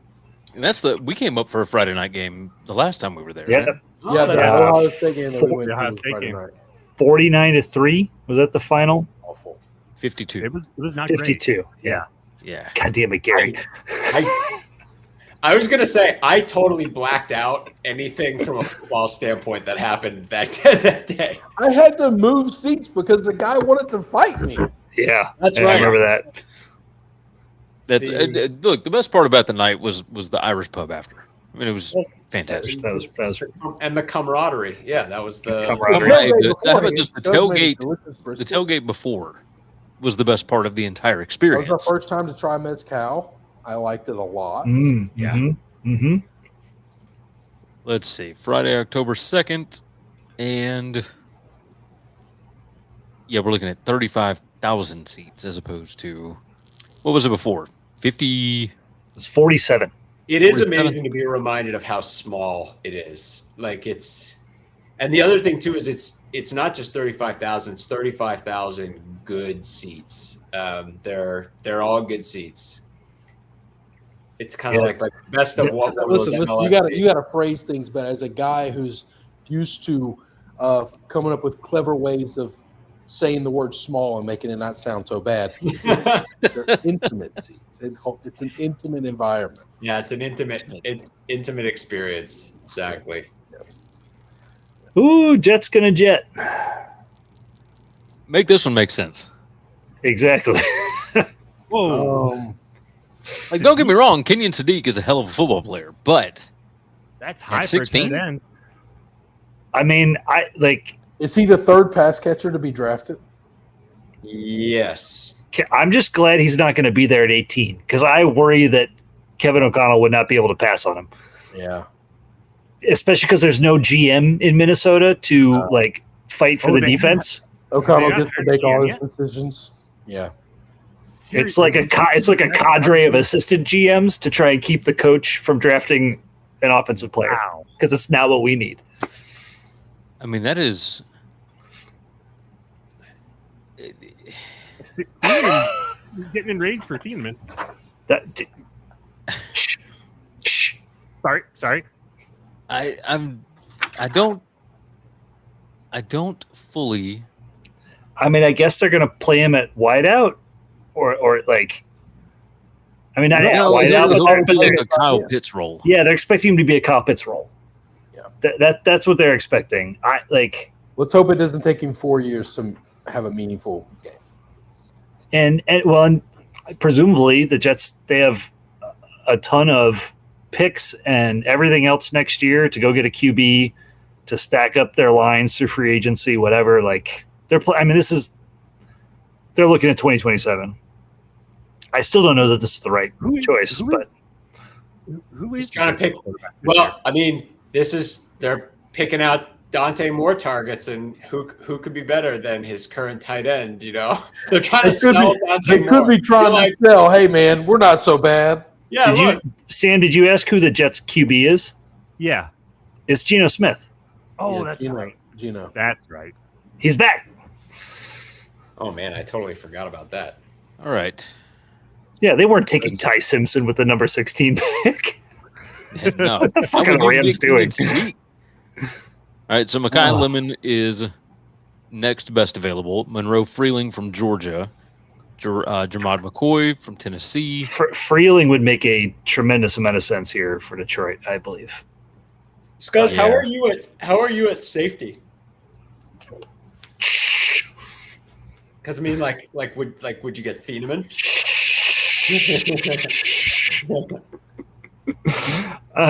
Don't jinx it. Don't jinx it. Oh, let's talk about jinxes right here. Oh Lord. So John, Harrison Smith is nobody knows who's going to play. We need to replace him. Thieneman is absolutely picture perfect for everything the Vikings want to do on defense. For the love of God, make it happen. Thieneman's is amazing. Great player. One of the best safeties in the conference this year. We would say best safeties in the conference. Number 1, Caleb Dowds. Number 2, Dylan Thieneman. Number 3, Robert Fitzgerald of the Northwestern Wildcats, who is the only one of the 3 who's going to be back this coming year. One of our big guys should be first preseason first team all Big Ten, but the way he got absolutely jobbed in the postseason rankings, who knows how that's gonna. He does wear a purple jersey, so I can't guarantee anything. There's a good case for Thieneman being a better fit for NFL style defense than Downs, just because of his coverage and ball skills. Now, I don't that might be me drinking purple horned Kool-Aid, but I'm just saying. Yes, a lot of Big Ten players going. 6 Big Ten players, 3 Big 12, 3 SEC, and 2 ACC is what I just saw Nicole Auerbach tweet. And 1 Notre Dame. I assume that's not counted in any of those other buckets. Yeah. So 6 for Big 10, Big 12, SEC each have 3. ACC has 2 plus 1 for Notre Dame. So 4 of the Big 10, by the way. Is that right? State. 4. Yeah, Ohio State. I think it's 7 for the Big 10 now after that Oregon pick. Oh, yep, that's right. Yeah, sometimes we forget that Oregon's in the conference. I forget it a lot. It's totally fair. Thieneman's claiming UCLA. Jesus, how low are you guys? I mean, really, the nerve, the balls on you guys. We're gonna claim those UCLA titles. We literally claim them all. We claimed their coach by way of a short stop in Ohio State and the Las Vegas Raiders, but erstwhile UCLA coach Chip Kelly is in our building now. And here Neuheisel too. That's my Let's guy. not forget Neuheisel. Yeah, that's right. I mean, with Neuheisel. Yeah, Neuheisel was he was the hottest OC in the country for a 3-week stretch of this season. Yep, with Nico. Thieneman is an interesting guy just because just the transfer era, because he was the absolute unequivocal top dog for a garbage Purdue team, and then went and played with a great defense at Oregon and was awesome there too. Well, so he wasn't just top dog for the defense. He was like everything in the conference, despite being. I mean, like literally a one-man band. Right. He was the freshman All-American and then just did everything for them. And then went and played for a loaded Oregon defense and got to, Drew Aller fed him one right at the game just to get Aller back in. Whoa, hang on. Drew Aller threw an interception. I know. Big if true. Is that real? I don't know. Hey, speaking of guys. Is this pick real? Oh boy. Let's see. I'm behind. This can't be real. Whoa. Let's see. Is it AI? It's a Blake Miller. Who? The number 52 overall rank at ESPN the number 8 offensive tackle. He is from Clemson, 6'7", 317 pounds. I mean, this is the kind of thing, though, where this is exactly what we want to see. If he can go here, why can't Tiernan go here? So on the Athletic, Dane Brugler's rankings has Miller as the 6th offensive tackle, but Freeling is the 3. Caleb Lomu is the 5. Max Ianakar is 7, and Tiernan is 8. So, okay, well, let's go. Keep the run going. They took the number. They took the number 6. Let's go. All right, Vikings pick is in. Yeah, it better be in. No messing around with cards. Yeah, this is another one that that I'm not sure that I'm following. The first round of this draft. We thought it was going to be boring. No, I mean, zero. I don't know that just because it's not going the way we want, it's still not exciting because some of these guys just are, they're just guys. No, but it's the fact that so many of the so-called experts were so incredibly wrong. Like, they don't know what they're doing. They're just talking. But how many? Wait, but Sam, do the math for me again. How many? Where's Tiernan on the list of tackles still on the board? So according to Dane Brugler from The Athletic, he is the 4th available tackle. Okay. So again, like, why not? Premium position. Why can't we see a run on tackles in the next 10 picks? Let's go. Not this pick. Not this next pick, please. The 5th. Let's see. Are they taking Thino? Right. Gary jumped in, by the way. Gary Gillen. He's a Tiernan Bears. Caleb There you go. Banks. Caleb Banks. Oh, Caleb Banks from Florida. Wow. No. Yeah. What are we doing? 6'6", 327 pounds with an 85.5-inch reach. Whew. That's a big old boy. Boy, them hands. It is. Chris, you would not have to worry about being the biggest man in the room with that guy. Oh, that guy. Look at that. Look at that. That's a big old boy. Look at that. Best open. I mean, the balls on this guy. God, I want to be here when I get older. So I can't be too mad about it because that's a big old boy. He's about to destroy somebody right here. Yeah, we need some offensive line that we had. we need some of this on the defensive line for sure. Some DT. I was when you said it and you started talking about him, I was like, did we draft an offensive lineman? What? No, No, not that. Just Yeah. the fact that there were other defensive tackles available that seem to make more sense. That's the first defensive tackle off the board. Yeah. Is he the first DP? Yeah. He's first DT. Caden McDonald, Peter Woods, Christian Miller is what's on the Athletics rankings. Yep. And as far as edge, you've still got Mesidor. You still got Keldrick Falk from Auburn. Zion Young from Missouri. Cassius Howell from A&M. Yeah, you got some dudes. But I bet ain't none of them got an 85.5-inch reach. God, that's massive. I would agree with that. It was hilarious when Bain was walking up the tunnel. Bain was walking up the tunnel with a graphic underneath him that talked about how short his arms were. And I was like, what a great moment. He's like walking up the tunnel and they're like, shortest arms since 2003. Did he pause and do the George Russell? Yeah, I know, right. Yeah, he should have. Yeah. Good reference. That's right. It's all about how you pose with them. That's the important thing.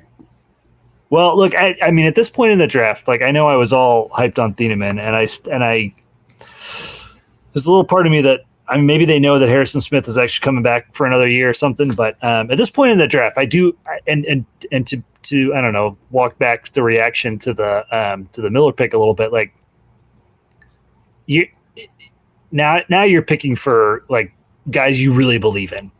Right. Like the best on the board. There's no consensus at this point anymore. Right. Yes, Yeah, that's correct. Well, that's why I love that pick, because I'm like, they clearly love Miller, and we need someone to fall in love with Tiernan like that. So I'm like, I totally support that. Well, the Cowboys trading up 3 spots with the Eagles, going from Eagles get the number 20. Dallas goes down from 20 to 23, and then picks up looks like a 4th and a 5th, 114 and 137. So 3 spots, 2 later round picks. Lemon.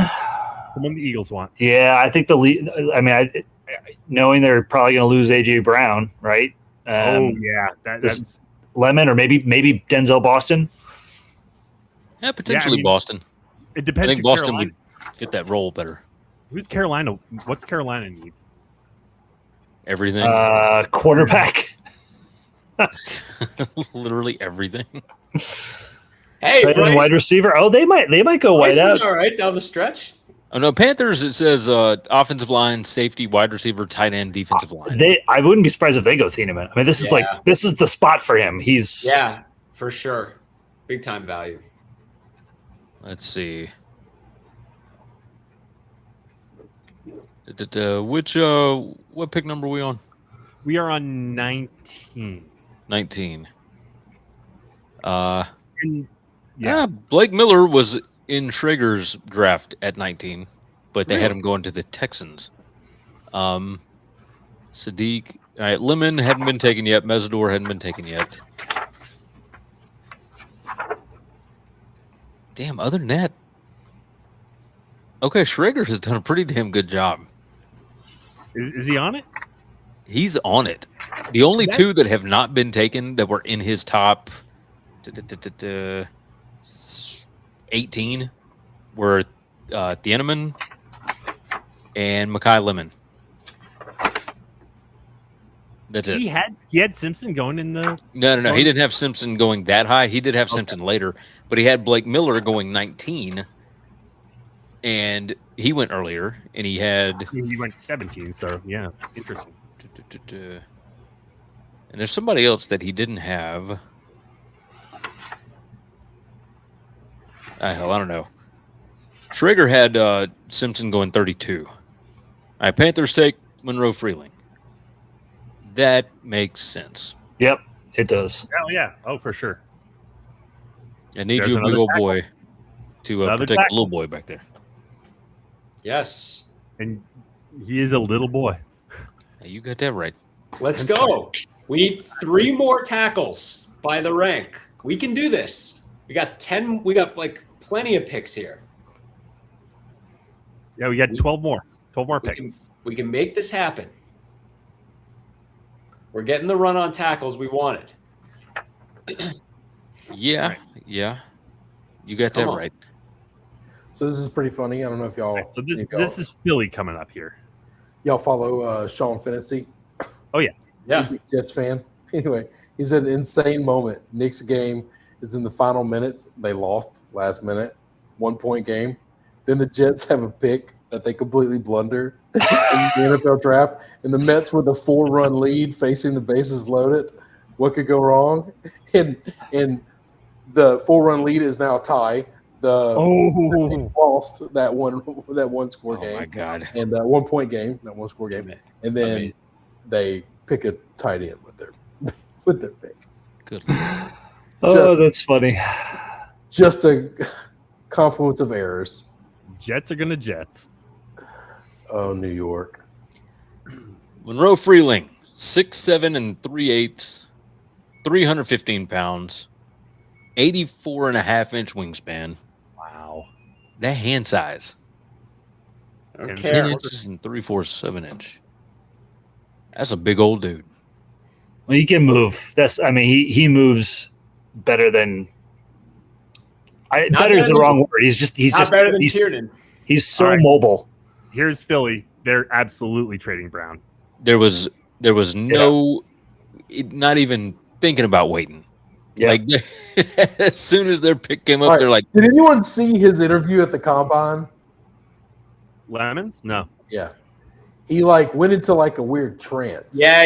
He did. He chose to be super strange in his interview. I don't know if he chose dared to do that. I think that might have been medically induced.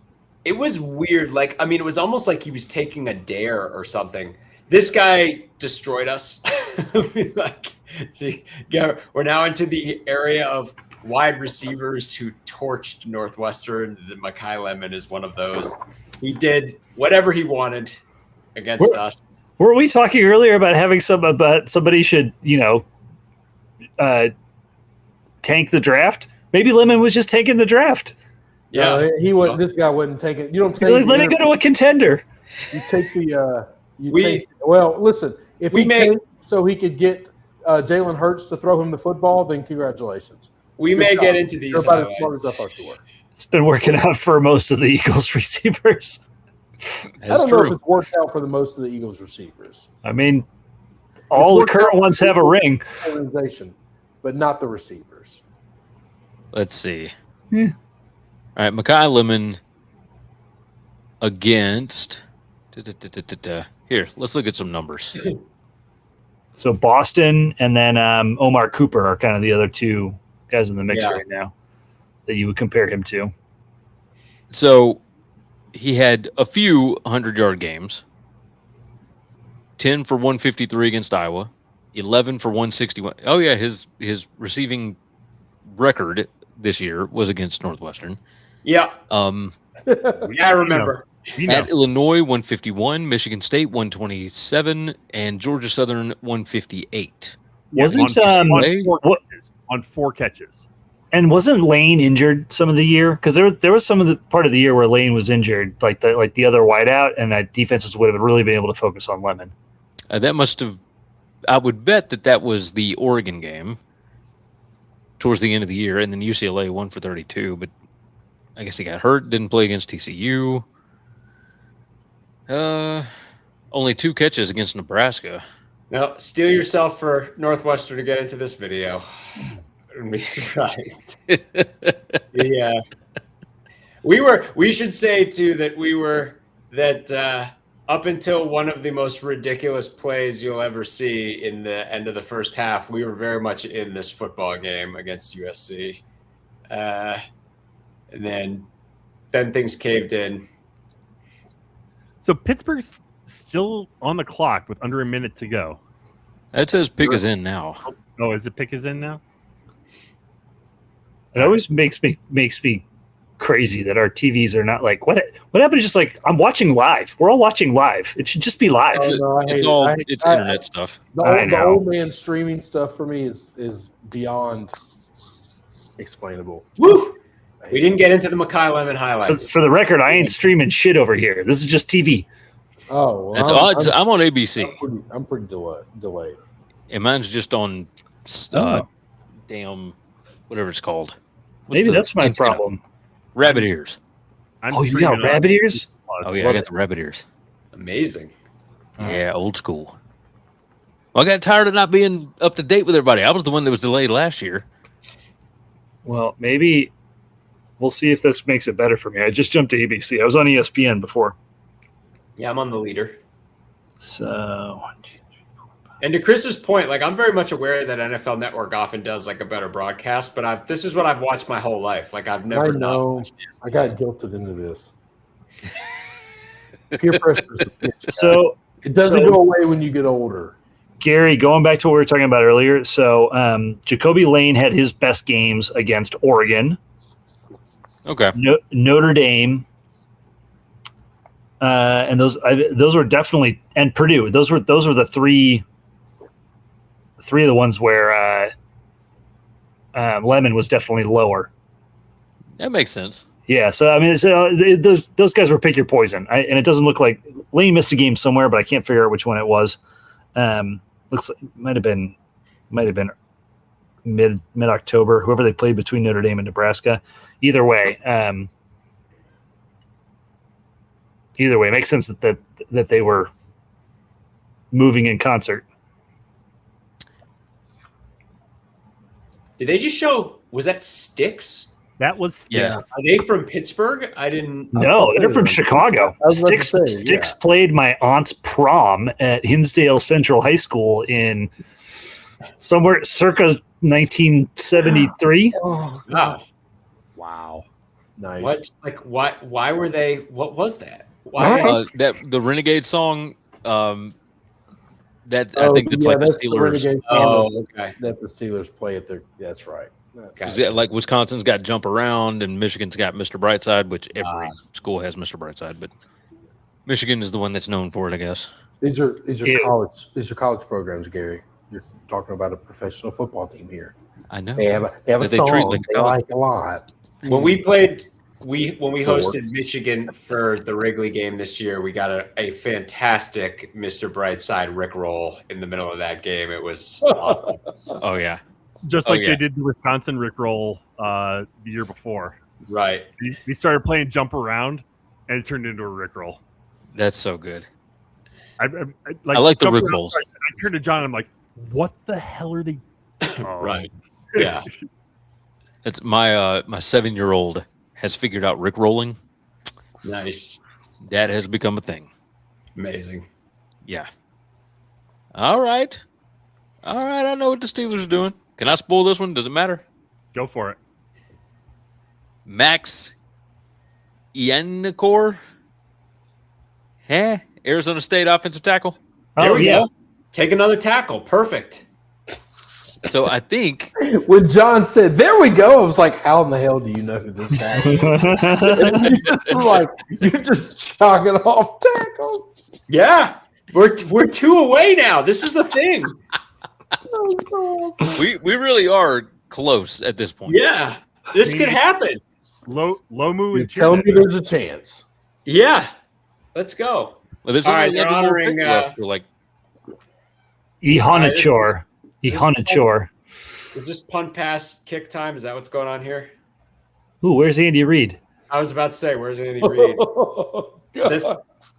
I'm taking this gap. We're doing it. We're breaking into the pie. I'm going. You've been sitting there all night without that pie. It's about to happen. You can see it here in the tweet, but Ihanichor is the guy that this is one of those classic. All right, I'll be right back. Dude didn't start playing football till a handful of years ago, and is his potential is off the charts. Started playing football in junior college. Yeah, which is also why while I'm happy to invest in my kids' experience playing hockey or baseball or whatever, we ain't going crazy, folks. Yeah, we ain't going crazy. Yeah, he played it for the first time in 2022. That's absurd. That's insane. That's absurd.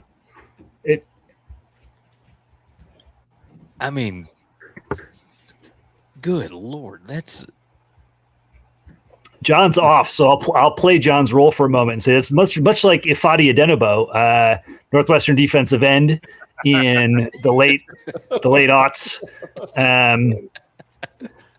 Went to play for the Vikings. I forget who else he played for in the league, but his claim to fame was racking up 3 sacks against Wisconsin against when Haverstein was the left tackle, and he just annihilated him over and over. But dude never played football until he got to high school in, I think, Centerville, Ohio. But I just that story just sticks in my brain for youth sports. And when people get all insane about my kid is playing sport X, 24/7 from the age of 8, it's just crazy. Yeah. So I'm going to tell you that guy's ass is on TV. Great. Every highlight that they showed but one was him. I mean, we just saw that guy's butthole. Thanks, ESPN. I bet NFL Network didn't show us that.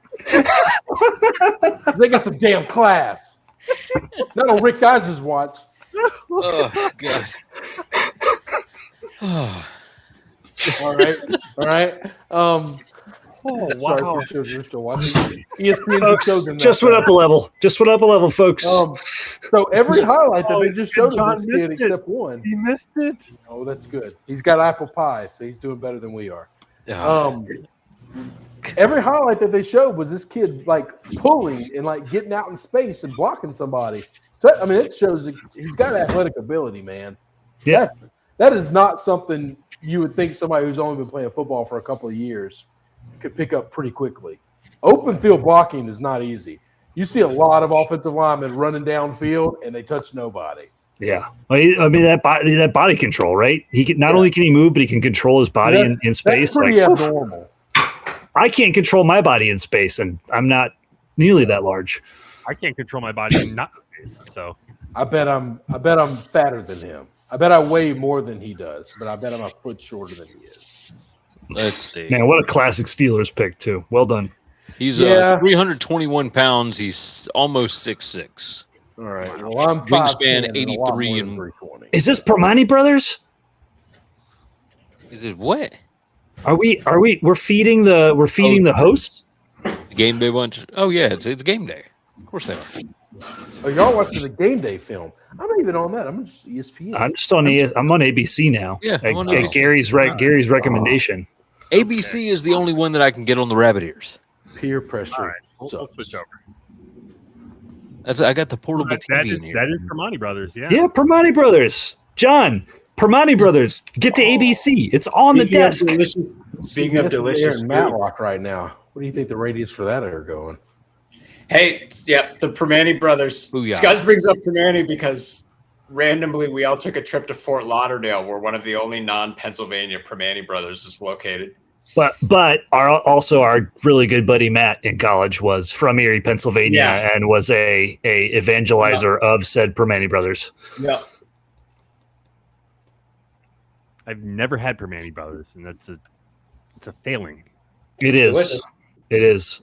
Yeah, my goal Mesidor, is if we have to go another up- Miami player. Yeah. Mesidor to the Chargers. Is this more Miami players than Ohio State players? No. Ooh, what are we I at? don't think so. We're at 3, aren't we? Yeah, Ohio State had 4 in like the Ohio top State. 8. Did they? Yeah. Mm-hmm. Styles. Oh, you're right. Tate. I'm trying They've only had 3. Ohio State's only had 3. Who's their 4th? Reese. Oh, Reese. 8 Reese, Styles, Downs. Ah, shit. You're right. All right. Bad. Bad accounting. I apologize. No, you're good. You're only an accountant for a living. That's all right. Aren't you the Don't worry stats guy? about it. I'm just kidding. It's true though. I can't lie. I am if I get stuck having to go to Ohio to see my wife's family this summer, I'm going to try to line that up with a Paul Skeens start and make the drive over to Pittsburgh. I love the whole if I get stuck having to do this one thing. Oh no, we don't. The reason I go to Niagara Falls so much is because it's 2 hours away from where they live. That works out pretty well. Yeah. So I'm looking at this tweet from one of the Broncos blogs, and it's a gif of Herbert just lying flat on his back. Chargers add another pass rusher while Justin Herbert weeps. They've gotten him plenty of offensive linemen. Okay, they just keep getting hurt. And Sammy, your Broncos Draft an don't offensive pick lineman. tonight unless they trade up. No, and they're picking so far down in the second round, they don't have enough juice to move up unless they want to move next year's, which, as we have established, would be a fireable offense. That was nice because obviously there are a lot of Northwestern ties in the offensive line room for the Broncos. And they'd fit How's the that profile. pie? I'm gonna need a breakdown on the pie. Delicious. Homemade, baby. All homemade, butter crust. Delicious. Oh, We need stuff. to get together at some point in time and just feast. eat. No, absolutely. You make a dish, I make a dish. You make cocktails, I make a dish. You make another. If you're a dish. Northwestern fan and you're watching this right now, know that this may directly affect you because Chris talks about all the time about bringing his full setup up to a Northwestern football game. Yeah, I'm about to unleash on the world something I'm very ashamed of. I really am not good at pulling a trailer. I'm like the only guy in the South that doesn't know how to pull a trailer. That's the only thing that scares me about it. I can drive forward with it. That's not a problem. If we ever gotta back it up, I gotta find a real man. We just got to get out to the parking lot early enough. Well, You just go in circles. That's barbecue. Chris, we're going to a Northwestern football game. There's going to be space for you to turn it around. You're not going to. I'm not worried about that, but I'm thinking about trying to get to your house. So Yeah. Chris, do you cook do you still do homemade pizzas? I do a lot. And I had you a can do it in that setup. I had a friend of my daughter asked her mom for homemade pizza for her birthday. That's all she wanted. She called me. She was just like, "Will you teach me how to make it?" And I was like, "How about I just come over?" Yeah. Chris's homemade pizzas. Perfecto. Pretty good. It's the good stuff. And don't get me wrong, Now working on the barbecue's pasta. good too. I'm now working on homemade pasta, so I've got a couple of those under my belt. I did the homemade pasta this past week. Not perfect, but we're really damn close. Getting Nice close. Bolognese. Pasta, Yeah. fettuccine bolognese, all homemade. No, right now I'm I do the quicker sauces. I'll do a creamy pesto, or I'll do a vodka sauce. Nice. So I ain't got all day. Time is not a thing I have. Shouts to Northwestern defensive tackle and two-time captain Carmine Bastone, a.k.a. the Big Ragu. We're talking about Italian food. Not a boy. Jay Glazer, the only thing that he has posted all night was breaking that Ty Simpson stuff like 20 minutes before it actually happened. That's the only thing.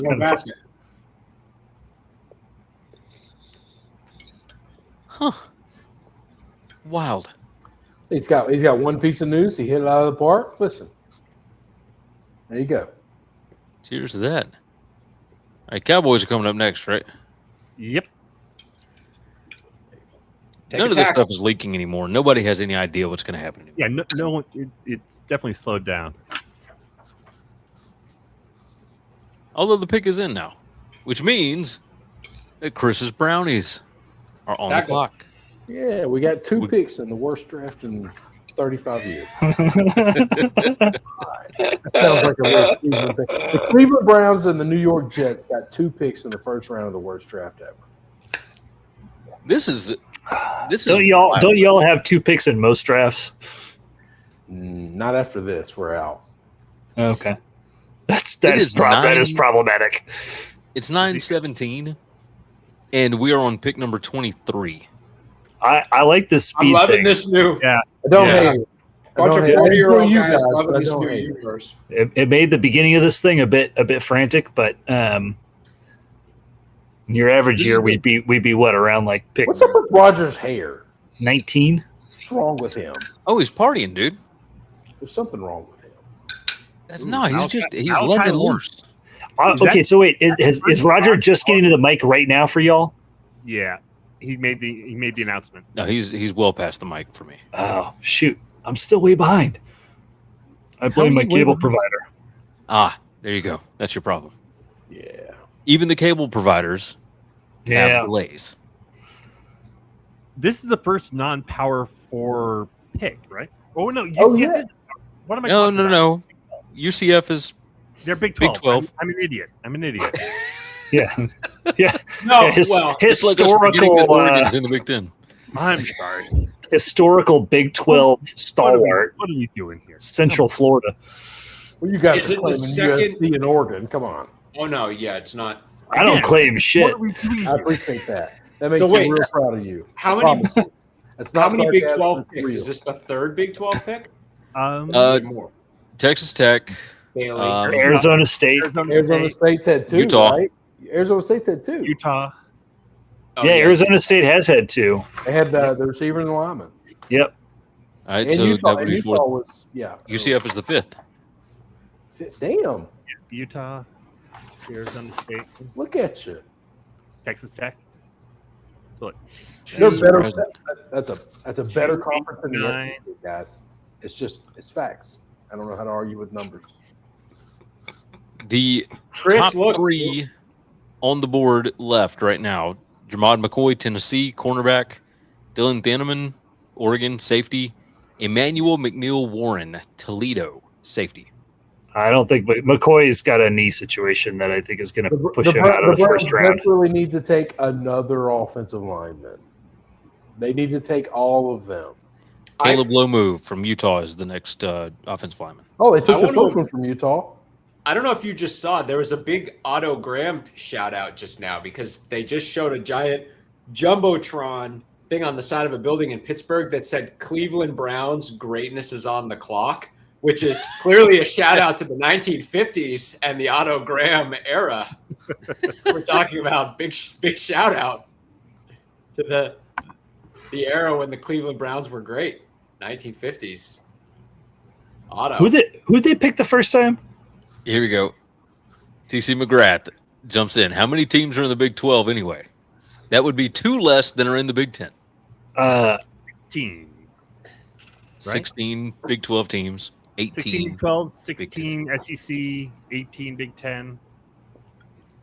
And that's the stepchild ACC.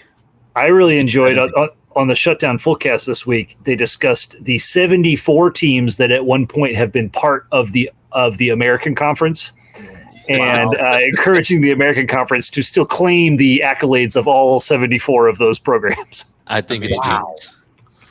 Amazing. No, it would be funny if they took the other Utah offensive lineman, because the first one was Spencer. How do you say his last name? Fano. Yeah. Fano. Sure. Fano. You say Lomu here, and then Caleb is number one on. As far as tackles, yeah. Look, we spent all season trying to pronounce Nico Ayama Aliava, and did I get it right? So I'm all Polynesian named out. I don't have too much more. Yamalieva? Yeah. Nico. Not gonna work here anymore. Nico. Hey, let me tell you, if we get there tonight, this is the guy that I want to have drafted. Who? From Iowa. Oh, Jennings Dunker? Yeah. Jennings Dunker. Look at that hair. Look at that salad. My God. And what a name. Exhaust. Spectacular. On the other hand, he plays for Iowa, so I can't give too much love there, but yes. Look at that flow. Nice flow. Look, you got to get over the Iowa thing. Look at this. What a specimen of a human being. Yeah. Any team would be better for having that in their locker room. The things that I was almost. Scuzz' children are watching. See, the self-edit button is still good. We got another hour before that goes away. How many mute buttons do we have? We're not on delayed. All right, we're good. All right, TC McGrath. Greatness is on the calendar. It always is. Yeah. Trade back. Don't do it. Trade this pick for next year's, please. It's like a suicide note. Don't do it. Come on. Who wants tackles? I wouldn't hate one. The offensive line is complete garbage. And then we're set up for the quarterback for next year. Now he's got a couple of guys with a year under his belt. All right. I'm still looking at water. I ain't gonna ruin it. Don't worry. Right, I'll let you see it. Now look at Roger. Interesting. Huh. Look at that hairdo. Over Boston. Wide receiver. Okay.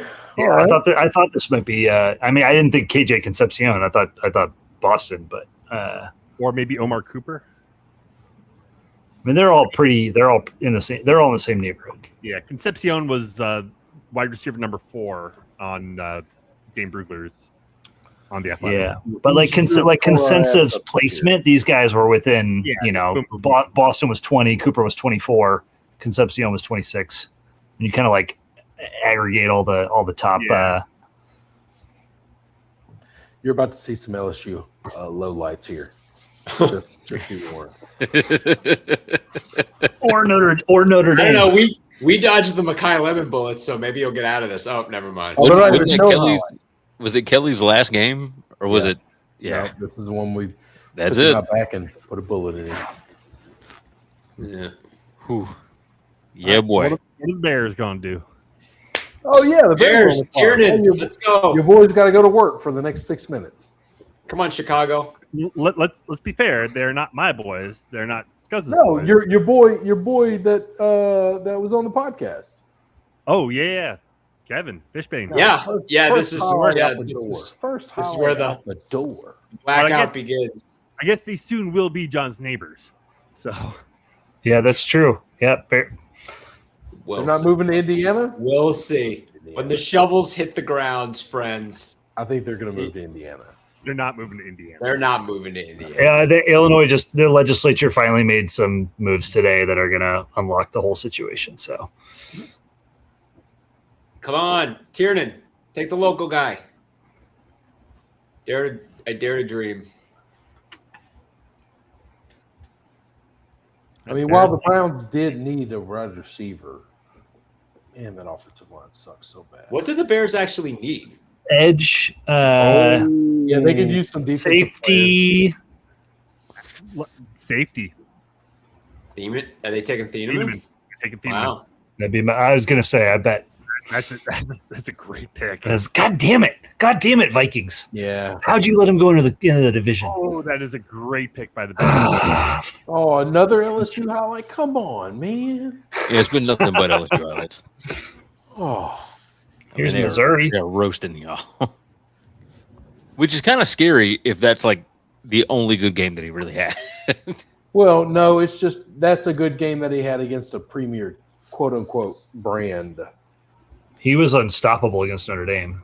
Yeah, they didn't show any Notre Dame stuff. Well, but that's I bet somebody's in Notre Dame's pocket in this thing. You see the schedule they get? Come on. That they get. You think they don't run things? But they make themselves? Yeah, the phone call got made. Don't embarrass the Irish. Don't you show those highlights. Don't you show? I mean, the call's coming from inside the house. It's Golick, right? Golik's not even with ESPN anymore. Oh, really? Oh, I thought he was. They're doing their own thing. He's been. He was with I think he's already been let go from FanDuel, hasn't he? Like Mike Golick Jr., I think. Yeah, I think they're just doing their own thing. Like Junior's doing his own thing, I know for sure. I think they do one together. Are they doing something together? Yeah.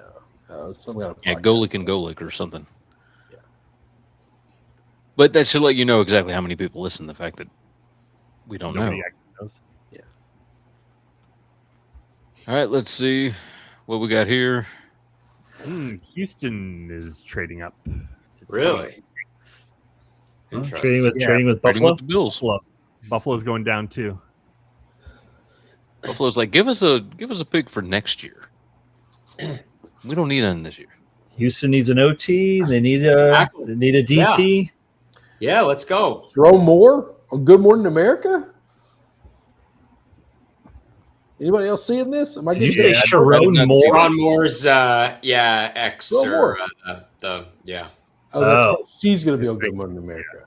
Yeah. Oof. Well, that makes sense. I'll probably skip that. Although he was acquitted of all that stuff, right? So.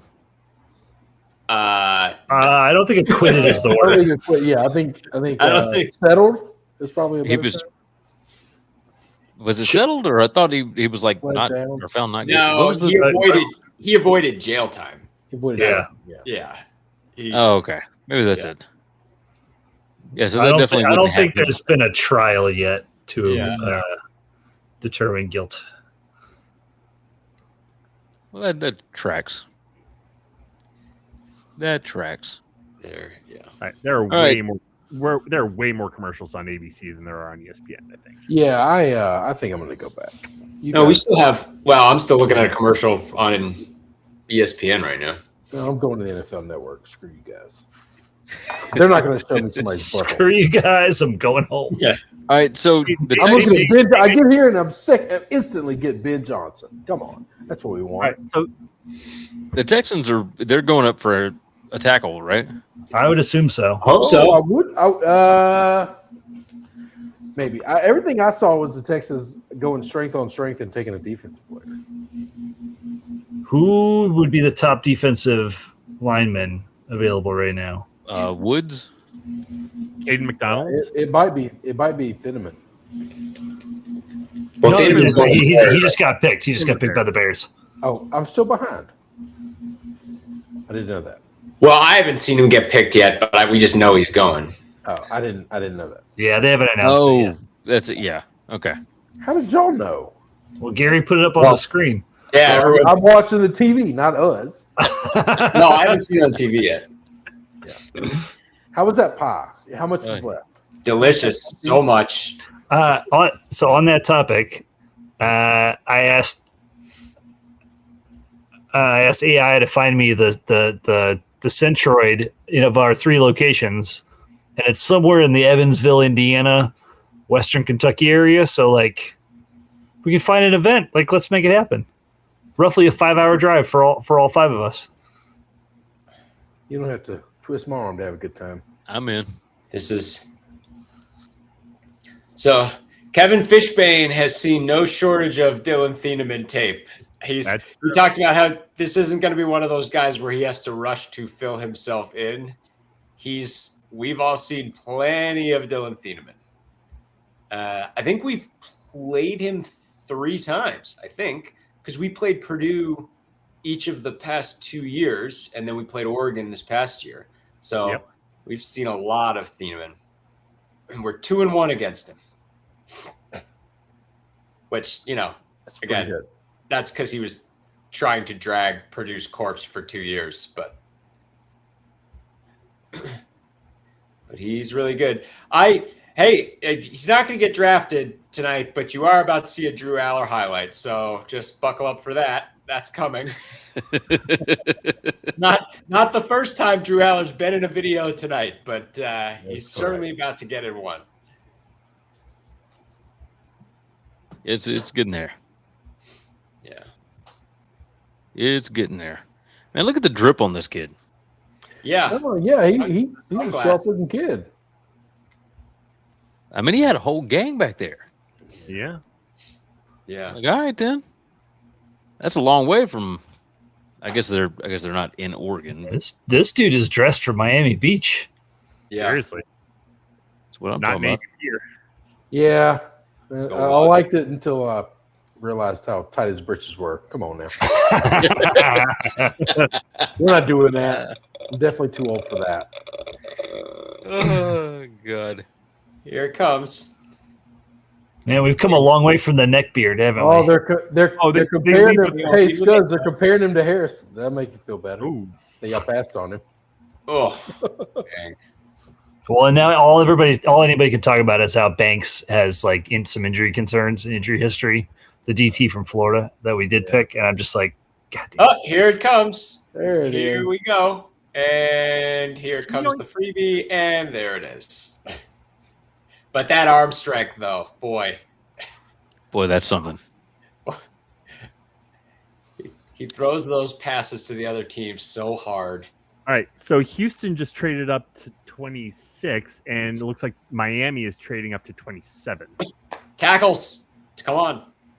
You all need tackles. Does Houston need tackles? I imagine Houston is going after Lomu. I would bet. Hopefully. Like, we got one guy. We got to get out of the way. That's what I'm saying. We can do this. I mean, this kind of draft, what the heck? I mean, like, why not just take a run on tackles? It's worth it. Who's the next best running back? It's the other Notre Dame guy, Yeah. Rice. Yeah, Jadarian Price. Yep. Wow. After that, it's Mike Washington Jr. from Arkansas, Nick Singleton, Penn State, Emmett Johnson, Nebraska. Wow, Singleton's in this draft? Wow. Jonah Coleman. Who's Jonah Coleman? That's who I was thinking of. Yeah. Wait, is Singleton? So Singleton's in this draft. Is Allen in this draft? Yeah. He's the 9th ranked running back in this draft. Wow. That's Coleman is the 10th. Le'Veon Moss, 8. Jamari Taylor from Virginia, 7. Adam Randall from Clemson, number 6. Damon Claiborne from Wake Forest is number 4. Man, if the that means Athletics got Price at 2, Washington 3, Emmett Johnson 4, Katron Allen 5, Jonah Coleman 6, Damon Claiborne 7, Singleton 8, Eli Heidenreich 9. I mean, Black. I mean, this is the thing, and this is the thing. Jeremiah Love is an awesome player and super special, but Katron Allen in like the 4th round or wherever he's going to go, 3rd round. I know Denver's been Great value. Yeah. Sitting down at 20, you could use another running back. Tackle. Tackle. Come on. Huh. Come on. Didn't expect that. Tackle. Tackle. What's the story here?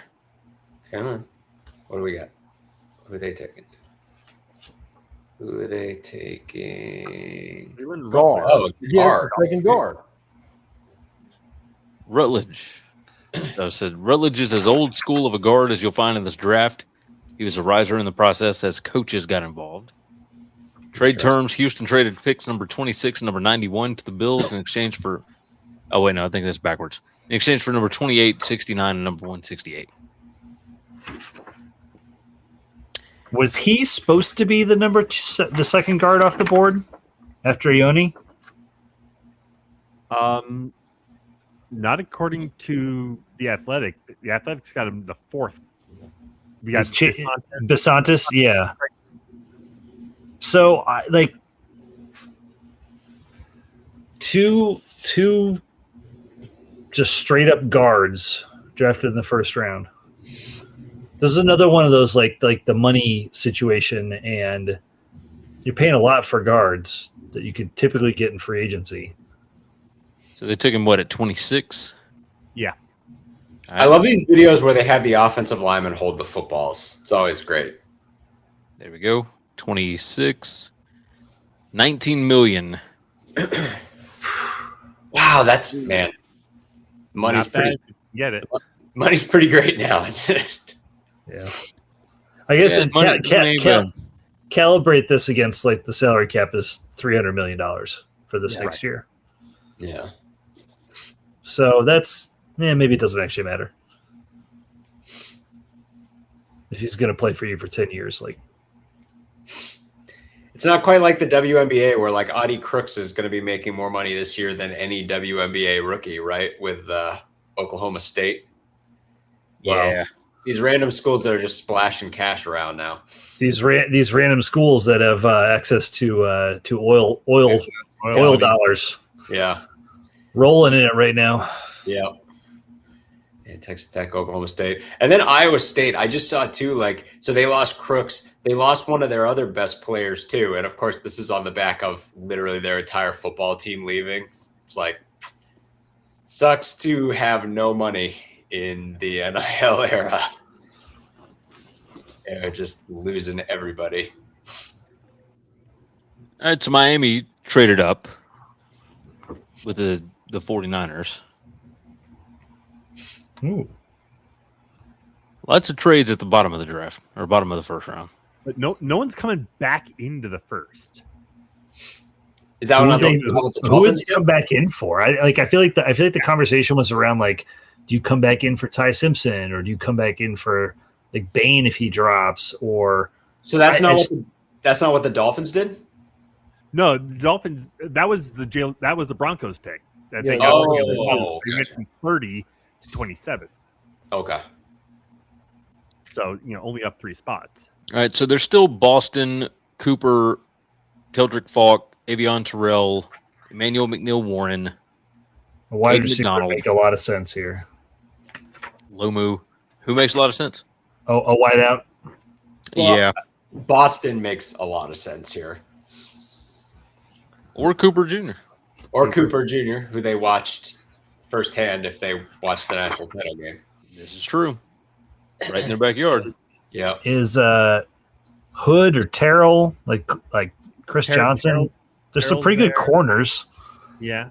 I don't know if you need to jump for a corner right now. I mean, McCoy is dropping a bit, but Yeah, he's got a major knee issue. Yeah.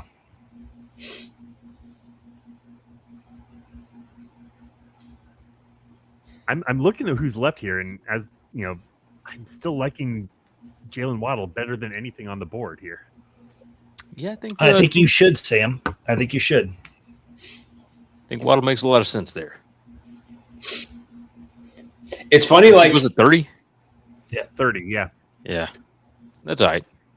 I mean, based on what I saw Denzel Boston do to us, I think Denzel Boston's incredible, but I don't think he quite did what he did to us to everybody else. But he's and he's not what the Broncos need. The Broncos need a deep threat. I mean, we got Cortland Sutton to go over the middle. We got that size. We need a burner route runner with a little bit more size than like a Marvin Mims or Troy Franklin.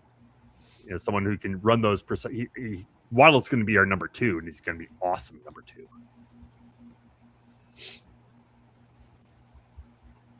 I'm excited.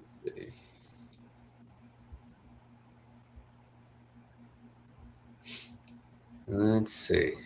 Huh. So is it Boston or Cooper or someone else? Someone else. Wow. Yeah. Cornerback. Oh, okay. Oh. And not who you would think. Now Wow. that's Has everybody the seen it first yet? non-power 4. Wow. That's the first on Power 4. There we go. This is another one though where like the corners on the board, other than McCoy, so Hood, Terrell, and Johnson are all within like a couple of slots of each other when you kind of like average across all the different mocks. So he's not like quote unquote the next one up per Mel Kiper, but it's the sort of thing, like if you like the guy, you get him. Exactly. The conversation and little things about his style or whatever can really maybe they were really looking for a patient, sticky cover corner, as it says here in Ari's post. Yeah. It is amazing, though, like that this is the first non-Power 4 guy. And I feel like in today's era, like that's got to be the standard. Yeah. Did they think Buffalo, Kansas City were going to take him, though? I mean, that's what I don't understand. Is Buffalo or Kansas City going to, are they either of them going corner? Because if they're I think not, Kansas City's definitely taking offensive line. yeah, Kansas City took their corner and took Delane. Yeah. So they don't need a corner. They wouldn't take 2. Buffalo hasn't drafted yet, correct? Nope, they just traded with New England. Really? Oh, Well, that's interesting. so who Load up on Dribble's picks. like, can we hurry up and get this over with? Well, so that's the thing, right? Is like, I guess we think the Pats are getting Brown, so like they wouldn't take a wide receiver here. No. Right. I mean, they could still. They could still take a wide receiver. I'm just saying, Offensive tackle, John. Offensive tackle. I wouldn't exactly say the Pats looked great at offensive tackle in the Super Bowl. I think maybe there's potentially some. Yeah, I don't think a rookie's going to help you with that.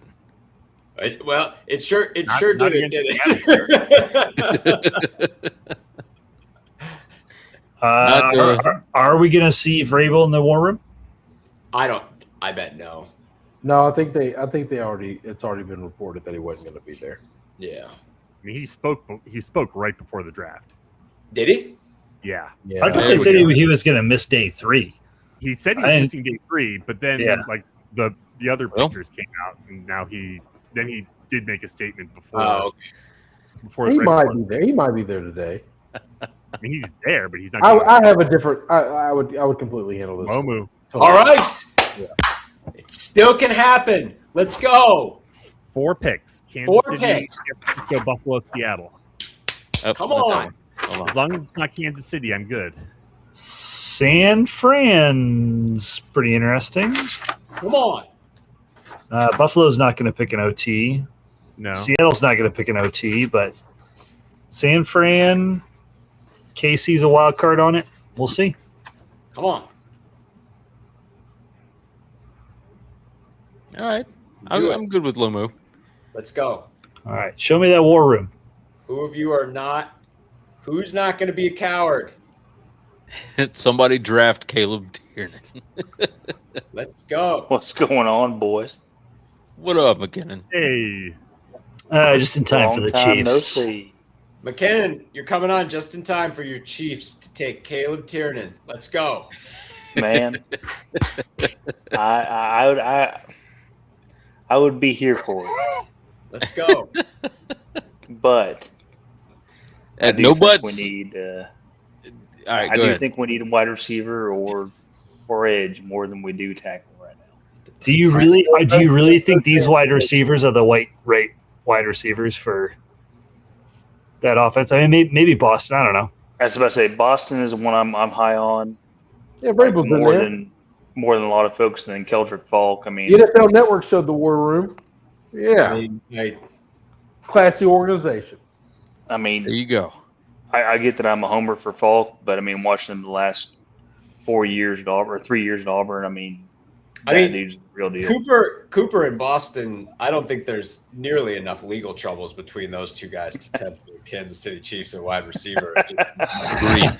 Dude, I'm Agreed. hoping this is the last that year the of truth? Bryce. This is about I'm about done. Like if I had any hair left, it'd be gone. The thing you're not remembering is your quarterback, who your entire franchise is built around, is coming off of a pretty major knee injury. There's no chance they're not taking an offensive lineman. I agree, They're not but going to come also, out I of this mean, offseason without making that offensive line better. Are you telling So me that they're going to they take have, Jennings but I mean- Bunker? I was going to say, what else do they have left to do? I No. mean, they've invested, a Gary. first-round pick, the Get out of here. 2 second-round picks, a 6th-round pick that ended up being a Pro Bowl guard. I mean, and they paid freaking Jalen Moore. Yeah, but Last clearly year to be the some right of those tackle. guys are not good. So just because you No, it's not that invested- they weren't good. It's that they got hurt last year. That was the problem. So who are we going with? I'm hoping wide receiver or D end. I mean, I'm hoping. I mean, they paid a freaking premium for Mansour Delane, and like he's one of my favorite guys in the draft. No joke. Like I hate saying that, being Auburn guy and LSU guy. Like he is one of the best. If he is the best corner in the draft, but I think Cassius Howell. I think Cassius Howell's the fit. To me, he's got the same short arm length as Bain, but he doesn't has near as much power as Bain. Bain I was fine with short arms because he has power. Cassius Howell was a beast. What are we talking about? He What was a about beast, Parker? but he disappeared against Miami whenever he was competing against legitimate, OT or NFL OT guys. Wait, hold on. Yeah, I'm telling you, man. You're telling me that because he didn't have a fantastic game where they lost a 10-3 ball game. But he wasn't. It'd be one thing if he was heavily involved in that game. He kind of got shut out, and he's also Cassius old. Howell got shut out. So I would prefer T.J. Parker or Keldrick Falk, T.J. Parker. purely because of their age and because of what they've been doing. their age. Like Cassius Howell is a damn good dude, but I mean Keldrick Falk is one of the youngest guys in the draft, so he's got nothing to go or nowhere to go but up. Tread on the tire. You would want T.J. Parker. The From Jets Clemson. just traded back up. Oh yeah. Jets traded back into the first. Who did? Wait, who did? The Jets. The Jets want 3 picks for this. Let's draft? go. They need They need their tackle, baby. JTS, Jets. They need that tackle. But I the just- Jets- I think someone informed them that they just took a tight end with their second pick. They're like, damn it. That was the last position we actually needed somebody at. Who'd they trade with? San Francisco. So they're in at 30, and they gave up 33 and 179. Okay. 179. No, I Get that extra, the 5th-year option. That's not much. That's a pretty good trade. Yeah, for San Francisco for sure. Yes. Yeah. Yeah. That's what I mean. That's like that's really smart.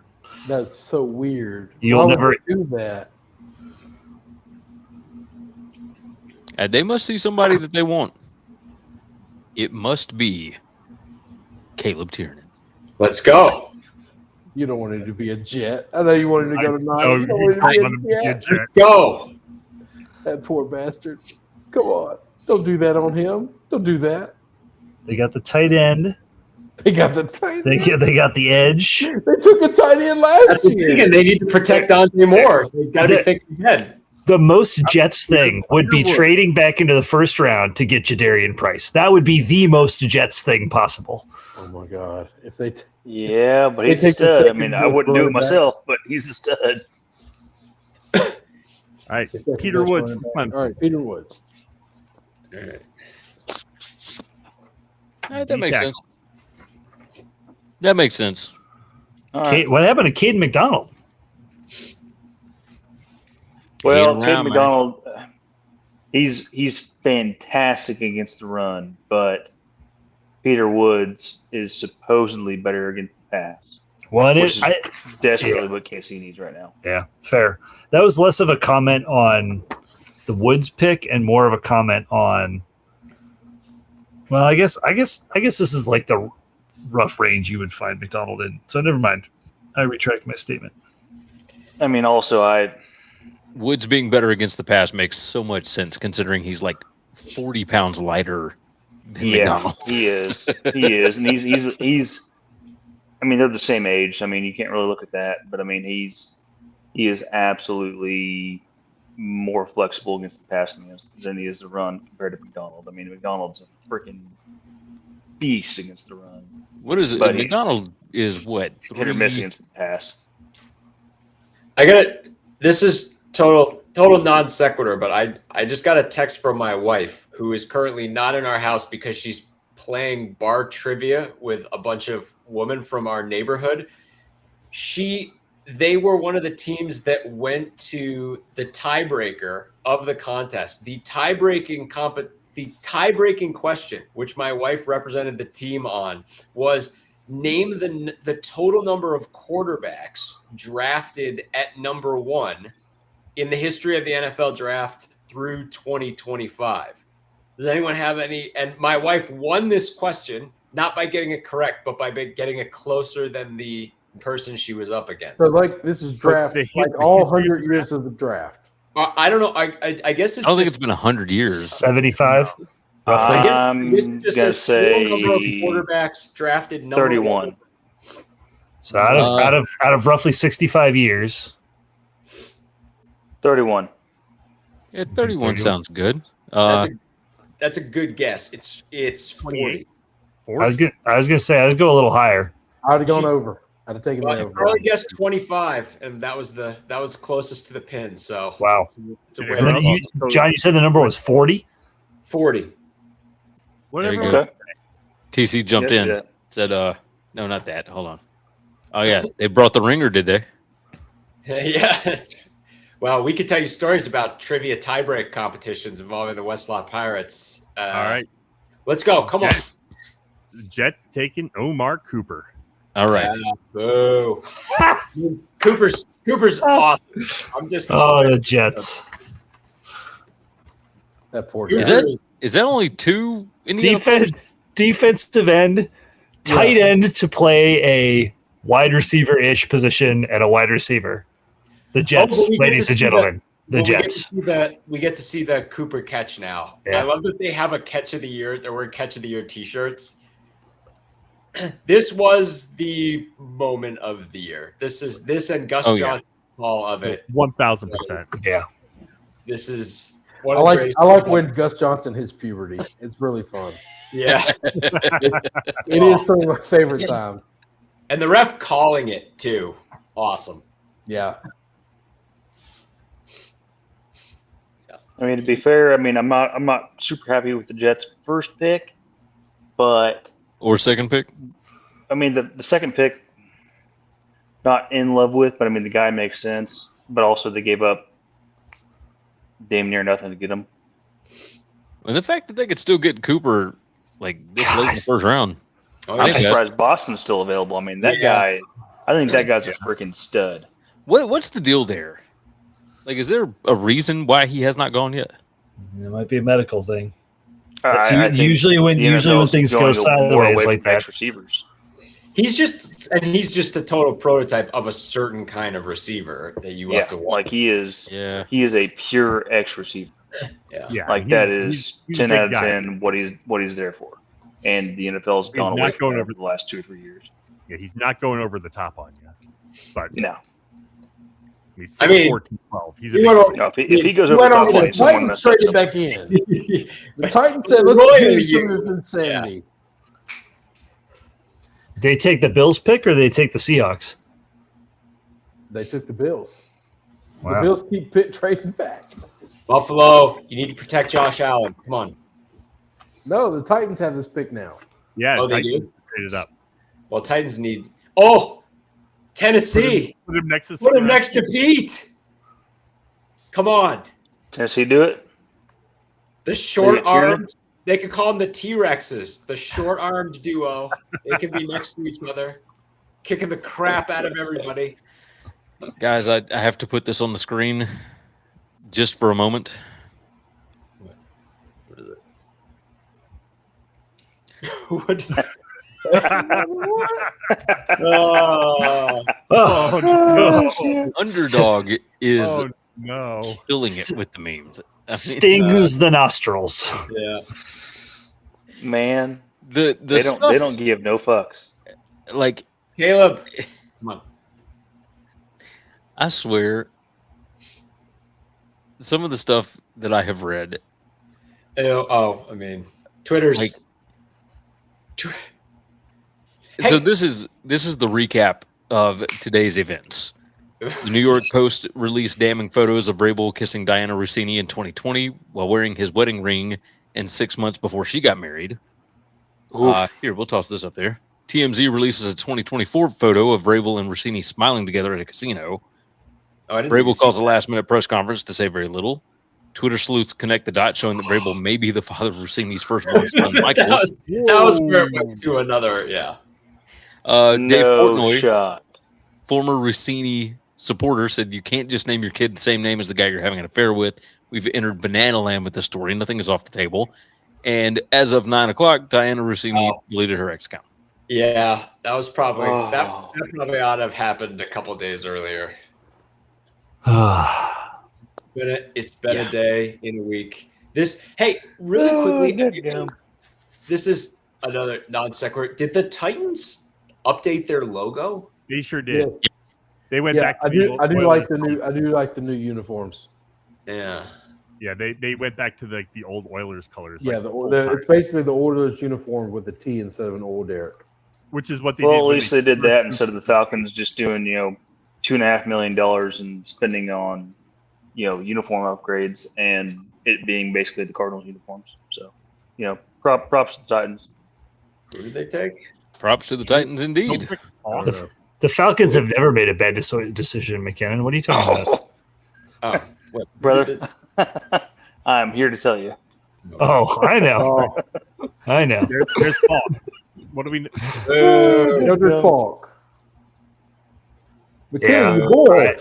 Edge made a lot of sense here. Hey, War Eagle, baby. War Eagle. Was he the last guy in the green room?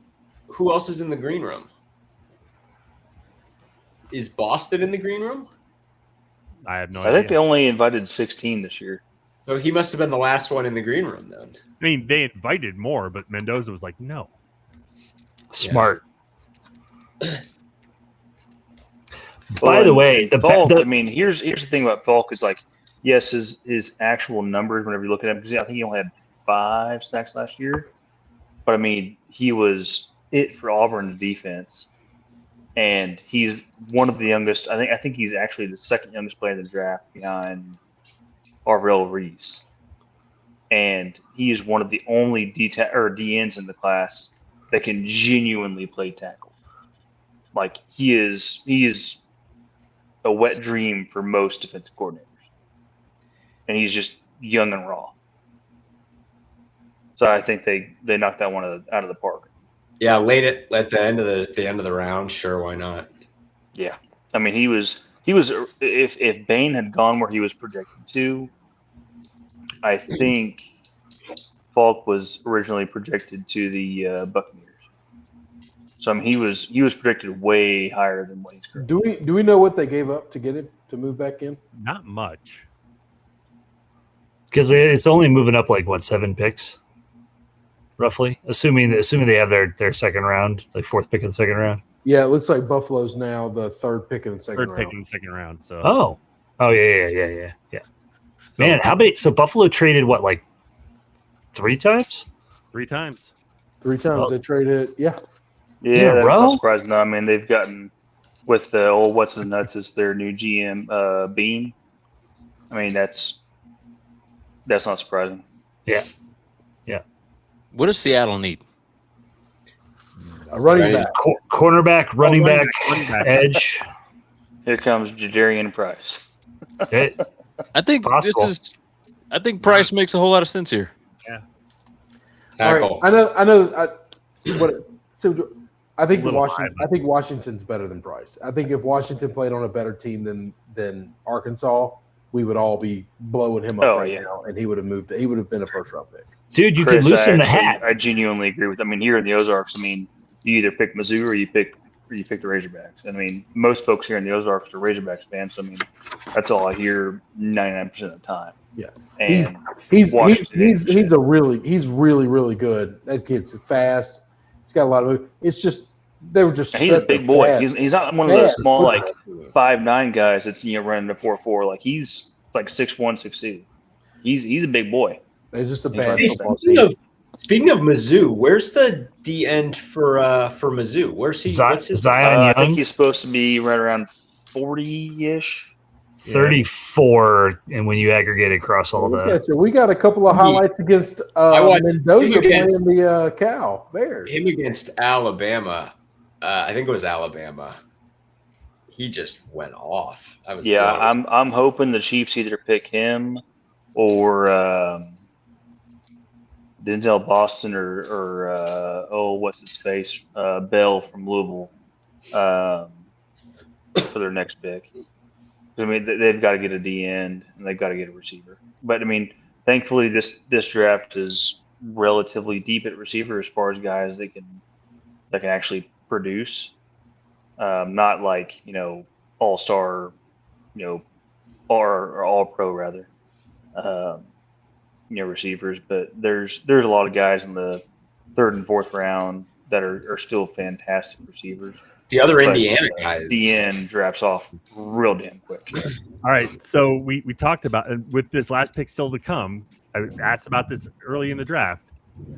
10 Big Ten, 7 SEC. That's what I was just looking at. Seahawks. First time in a long time. Come on, Seahawks. First time since 2015, according to Brett McMurphy. The SEC did not have the most first-round picks. That doesn't mean the Big Ten had them. 2023, it was tied. SEC and Big Ten both had 9. 2015, the Big Ten did have. ACC, it was ACC the Big Ten. It was ACC in the Pac-12. Huh. In Which year, Sam? 2015, the ACC and the Pac-12 each had 9. Yeah, that's like Pete Clemson, North Carolina. Florida State was still good. Yeah. Florida State, yeah. But this is the first Big Ten outright in a while.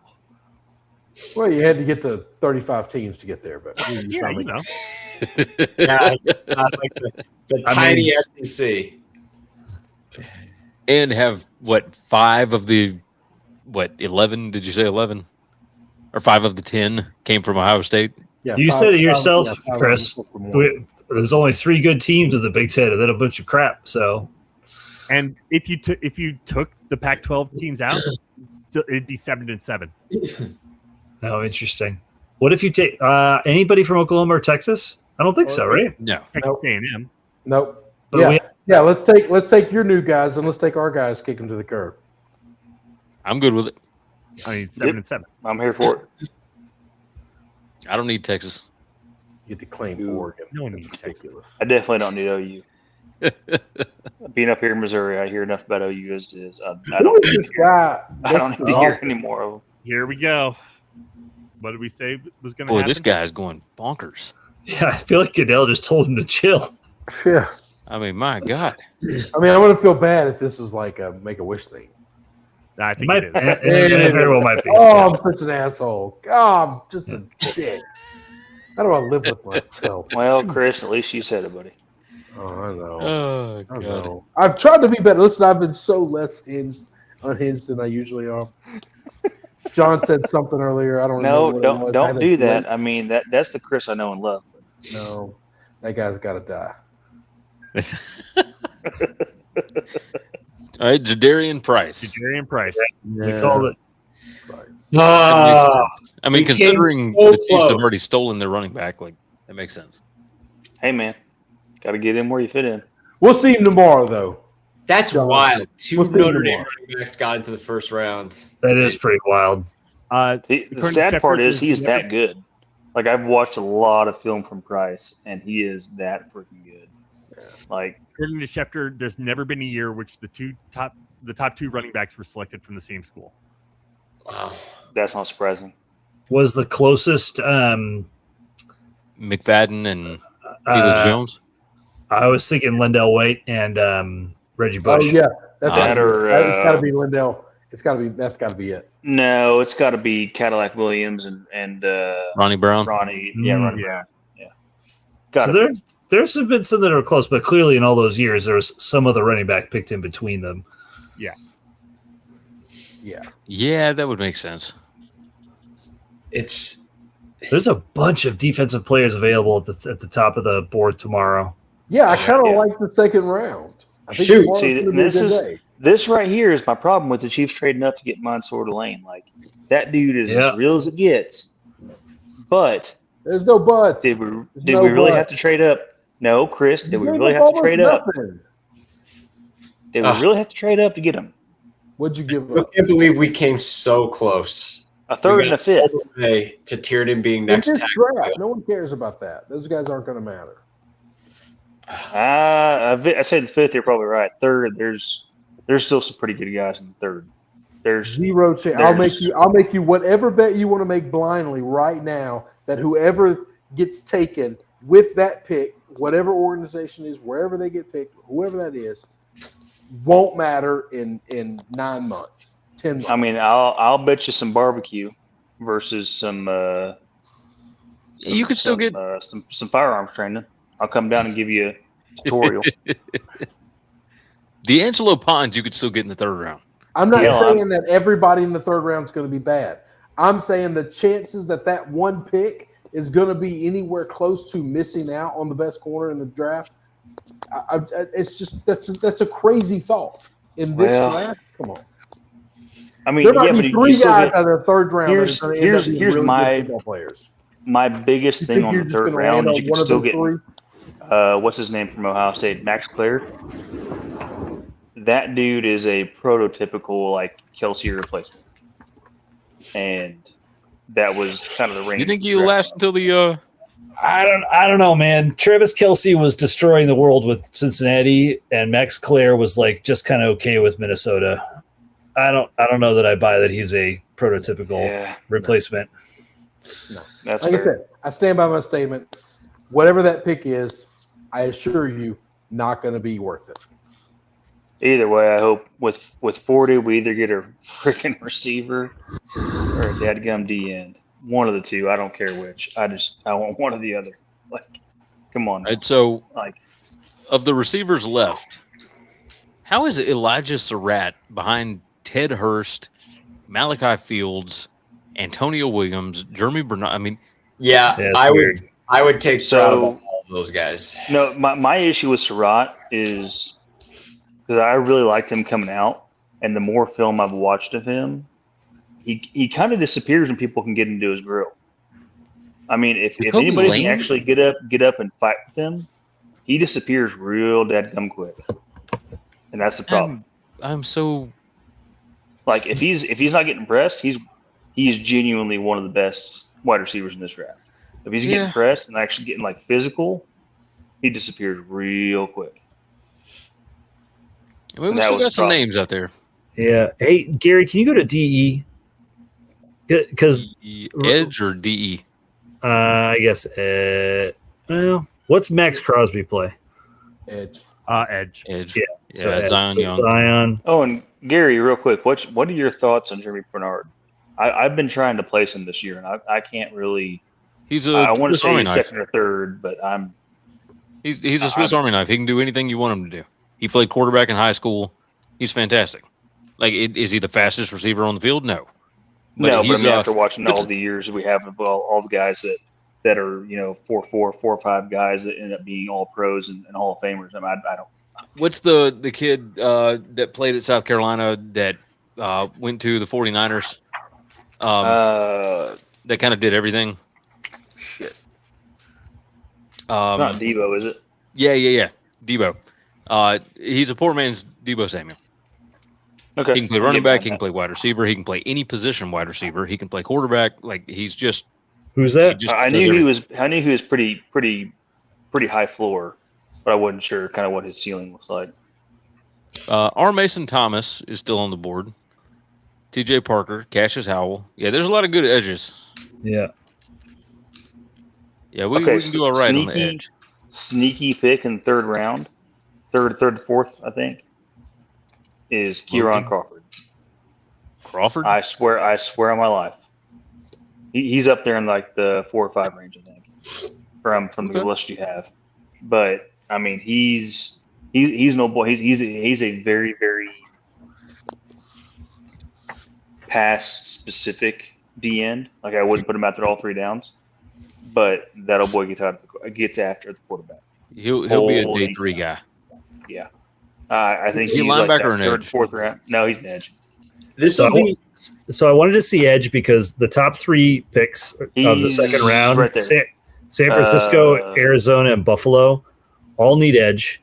I think those could all be DE picks, edge picks, whatever. Raiders, frankly, could pick Boston. Yeah, that's a fit. I bet they would have loved. Kieran Crawford is 7 right there. 7 on the board. Yeah. Zion Young, Cassius Howell. I think those will be the next 2 edges off the board. Honestly, like I said, I'm not a Big Ten guy, but Gabe Yakis, he's a little older, but that old boy can get after the QB. And they ain't no joke. Like it kind of feels weird saying that about Illinois, but I mean, yeah, he that old boy can get after it. Illinois they've elevated. So who elevated them? 8. That's right. What's Brett Bielema? Yep, there it is. Well, Northwestern note. So this will be tomorrow. Going to be the most exciting Friday night for Northwestern because Tiernan could go at any point from this point forward. True. Interestingly, so this name might not mean much to y'all, but to any Northwestern fan, the last Northwestern player to be picked in the second round of the NFL draft was Barry Gardner. So big time Rose Bowl era Northwestern linebacker who was a senior when Scuzz and I were freshmen, which means Sammy was probably a year or 2 ahead of you. Yeah, I saw him at least a couple of years. I will never forget him coming from the opposite side of the field to track down a corner who made an interception against Northwestern, like 50-yard sprint to tackle that dude at Michigan State to save a touchdown my freshman year. That is one of the most exceptional plays I've ever seen. Yeah, he was really, really good. Yeah, played 8 years in the league. Yeah, there you go. Pulled it up. He was Dwayne Bates's class. I think they were both seniors when we were both freshmen. So freshmen, yeah. Young guy on the Rose Bowl squad, but subsequently became one of our top players. But so that's the last time. After that, so we've got Tiernan. Hopefully, we'll go some point in the same range. Is Tiernan left tackle or right tackle? Probably right in the NFL. I'm going to guess. I'd actually be interested in him for our second round pick. But in the second round, you're probably not turning the keys over to someone to be your left tackle. But I would definitely draft him to compete with Jalen Moore. That's kind of a no-brainer to me. Tiernan was basically our left tackle for 4 years. He was just he came right in. He was a big-time recruit. Absolutely enormous guy. Yeah, right. He's an absolutely massive guy. He's like 6'8", 320, something like that. But he had an awesome combine. He really helped himself at the combine because he carries the weight really well and he moves really well. So hopefully he'll go anytime. After that, I was just trying to. So it's kind of a toss-up between of the next guy. So after that, there's no guarantee any of our guys get drafted. In terms of odds, the next 2 highest would be Aiden Hubbard, who's an edge, who we really used he's a situational edge. Like in the NFL, I would imagine someone's looking at him to play third down and rush the quarterback, which is kind of what we did a lot until his most recent season when he bulked up a little bit.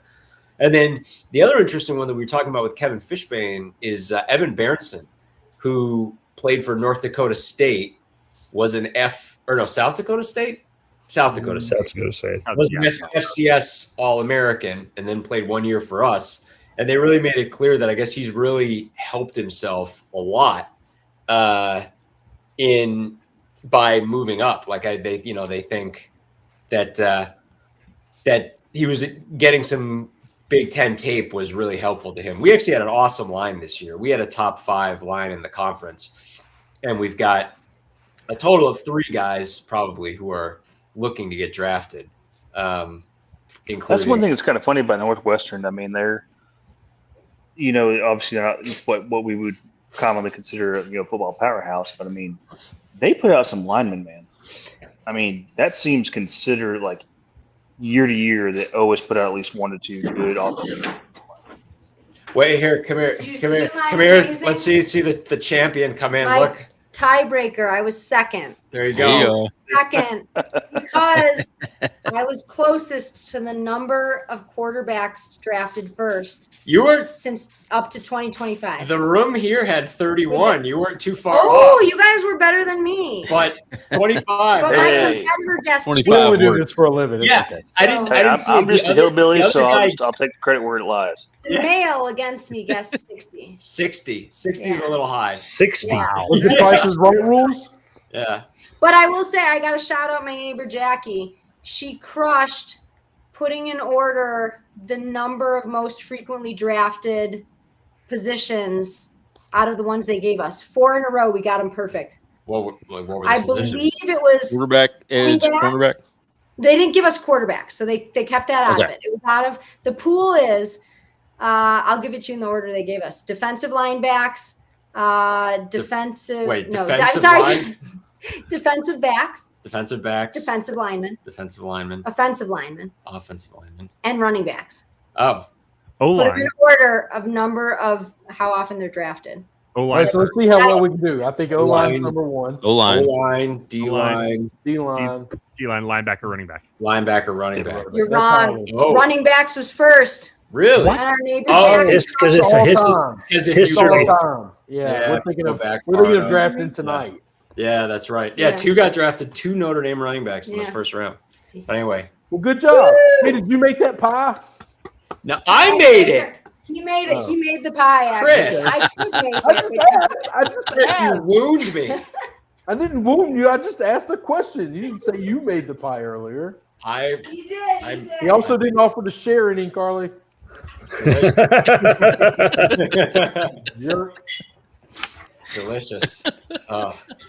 He sat there and didn't eat it. Like the draft is over for the night, and you ate I'm gonna have to get myself a little bit. You got a plate like a decent human being. I would have eaten out of that pie tin.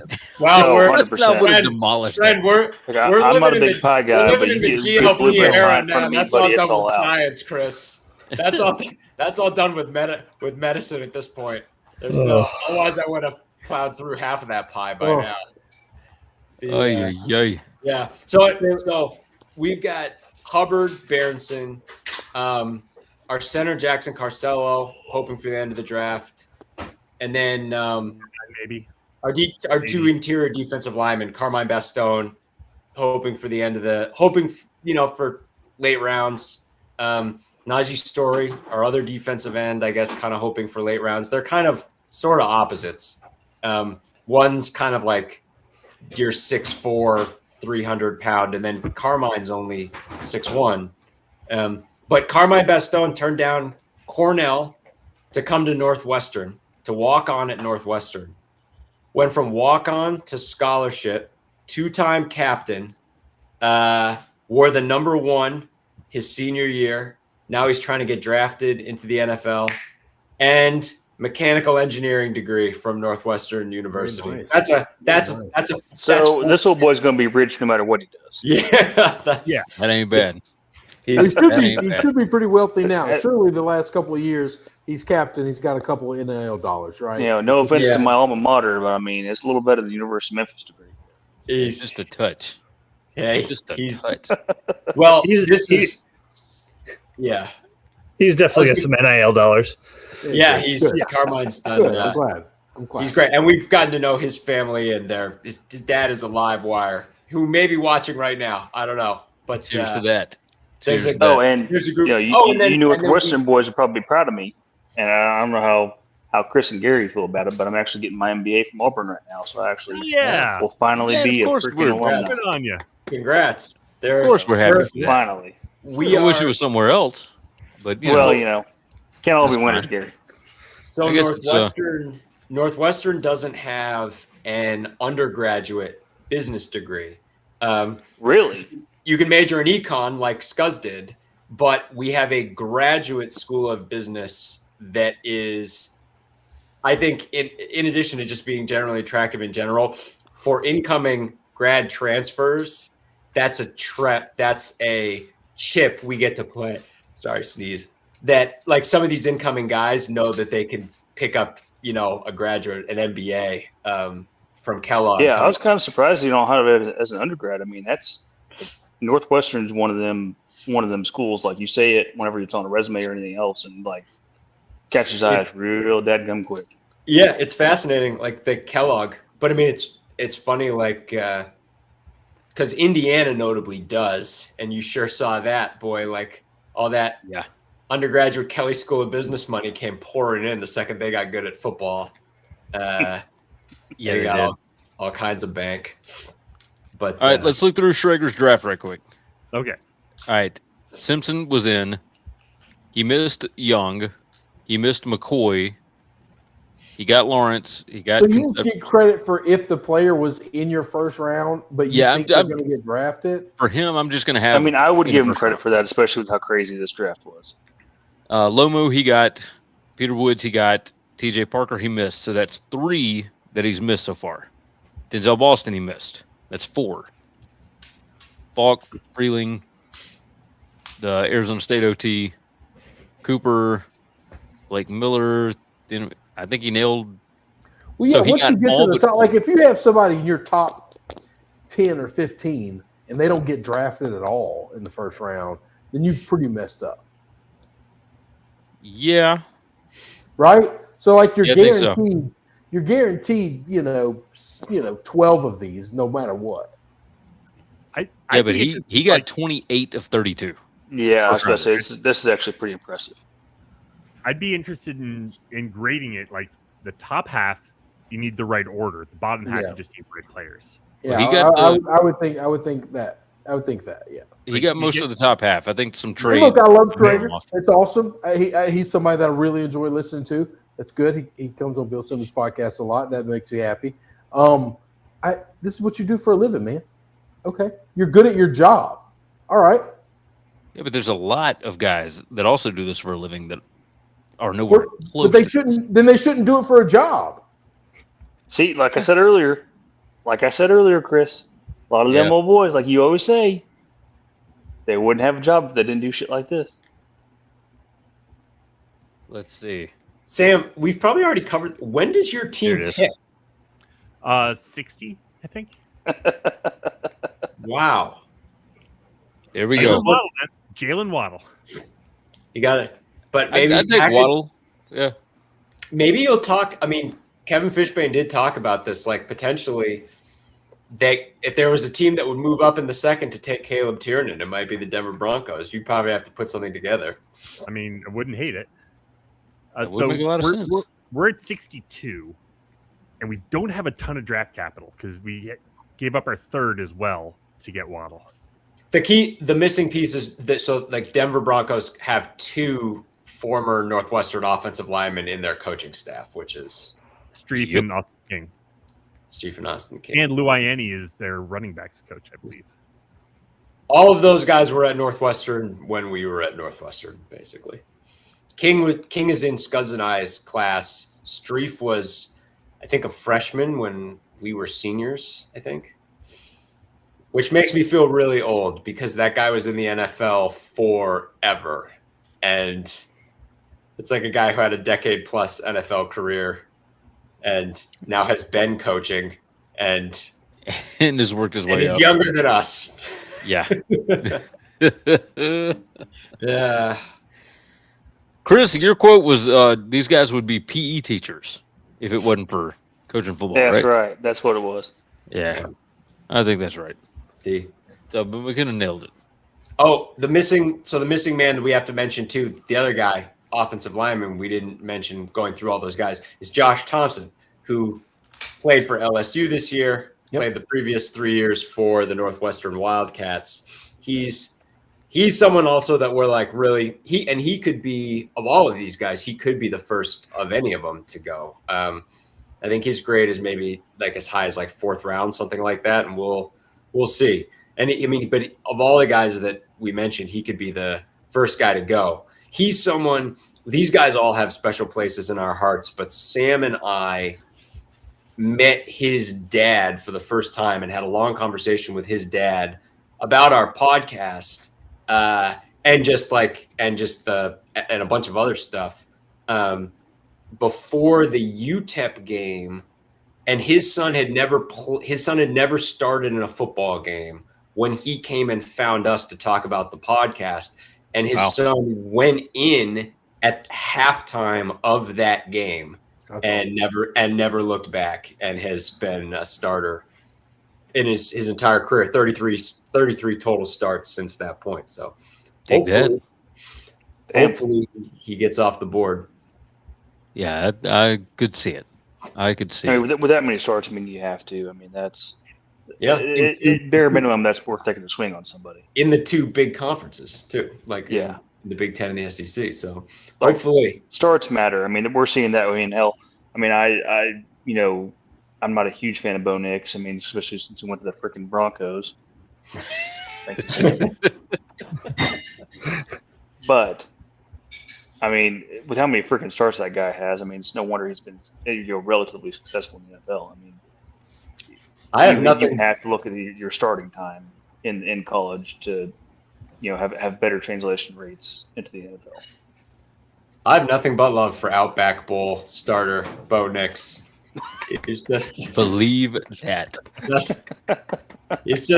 He's been the gift that keeps on giving for Sammy. Everything Sammy needs, Bo Nix provides. And honestly, ever since Bo Nix left Auburn, everything's turned to gold for him, right? Yeah. Well, helps whenever you're head coach. I was going to say we didn't even have to wait that long, Gary. There's a couple games against Washington that I don't think you would claim had turned into gold. This is true, but that's against compared to what he put out at Auburn, I'd say they were gold. All right, who's the next quarterback off the board? Coaches that aren't idiots. Drew Aller. Like he had prior. I mean, I'd say it's. I think Beck. I think Beck. That's who I was going to say. I think Beck. That's who I would take. I think I would take Beck. Where's the Cole Payton? People have been talking about Cole Payton. There's been a lot of smoke around Cole Payton, and I don't know if that's just draft gurus getting nerdy, but I think it's nerdy. Can I be the first one to say, based on all of the other great North Dakota State quarterbacks that have come out, what a murderer's row. Carson Wentz, Trey Lance, Easton Stick. To be fair, you got to give Carson. You got to give Carson a couple years. I mean, he was pretty goddamn good for a couple years. He definitely would get more than that, but he's the reason those other guys got a shot. I mean, 100%. And so I would agree that is probably just he gave our boy over at Memphis, Jake Elliott, his game check for making that 56-yarder whenever he was a rookie. So, Yeah, I mean, I do have a soft spot for Carson. I see. What about Diego? Let's 5'10", 207. If he gets 5'10" in heels. He is not getting drafted. Yeah, I don't buy it. There's no point. He's kind of a dick. Like, let's be honest. He's a mess. He's kind of. I'm sorry. Half of NFL coaches love everything about Diego Pavia's attitude. Like there's no doubt that plays immensely well. Yeah, Diego Pavia, kind of a dick. He's the new Taysom Hill, what he is. Yeah.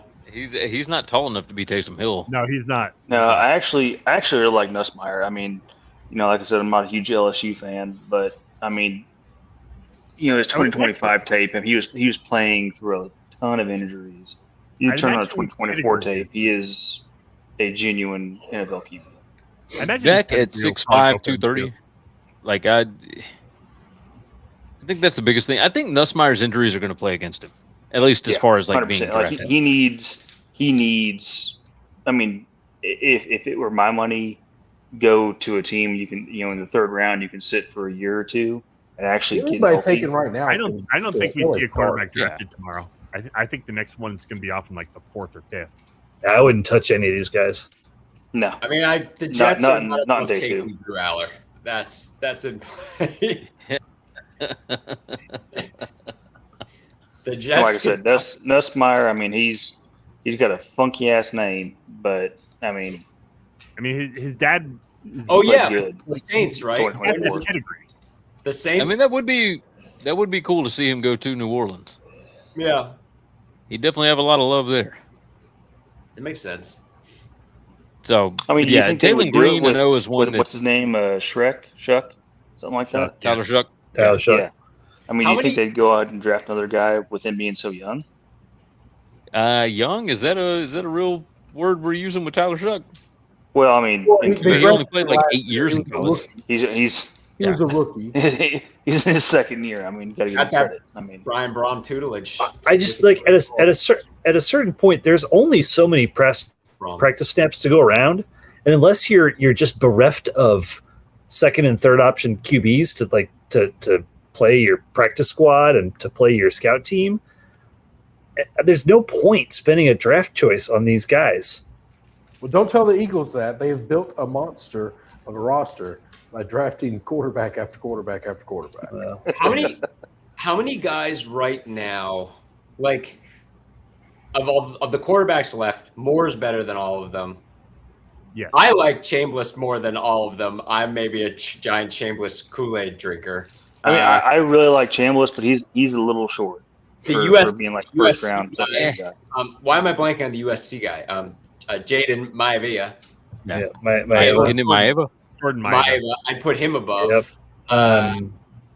John here's the thing too is if Byron Brown can actually put together a good season this year, he'll actually be up there too. Man, that boy's throwing motion is so whack. It is weird. It is weird, dude. His throws that start out at like his ankles. Yeah, that old boy. I mean, he's got to get that thing up and out quick. Yeah, if it's coming out all right, then it's. I hate to be the one. Crazier things that have happened. I feel kind of stupid too, but Arch did finish the year pretty strong. Arch is going to be fine. Yes, Arch is going to be better than fine. Arch might be the first pick in the draft. Yeah. Julian Sayin and Brendan Sayin. Hang on, man. We're naming all kind these of back guys. to, Taylor Green. I mean, Sellers, Carr, Levitt, Sorsby. There's so many. There's so many guys that you can feel better.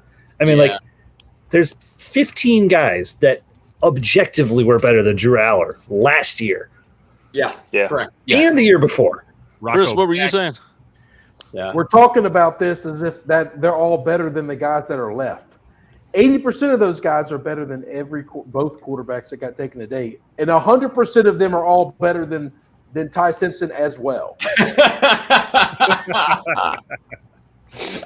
I love Gary. I should have let you talk. Gary, I give you respect for clearing out space for Chris when you had to know that was coming. Here comes Chris from the high ropes. Am I wrong? Anybody want to give a valid argument as to why Ty Simpson is better than Moore? Ty Simpson's better than I don't think he's better than Moore. Let's name all the guys that we just named. What the hell? What are we doing? It is true though, because it's like they're gonna stash him. He's not playing this year, so you really would rather have Ty Simpson in one other year than just knowing you could get any of these guys. Next year with the second or third pick. I mean, giving him a year to sit, I would put him on the same plane as everybody. Yeah, you get him a year. If you ask him to start right now, I'd absolutely. Oh no, but yeah. Here we go. You let him sit for a year under McVay. That's Sorsby. Yeah.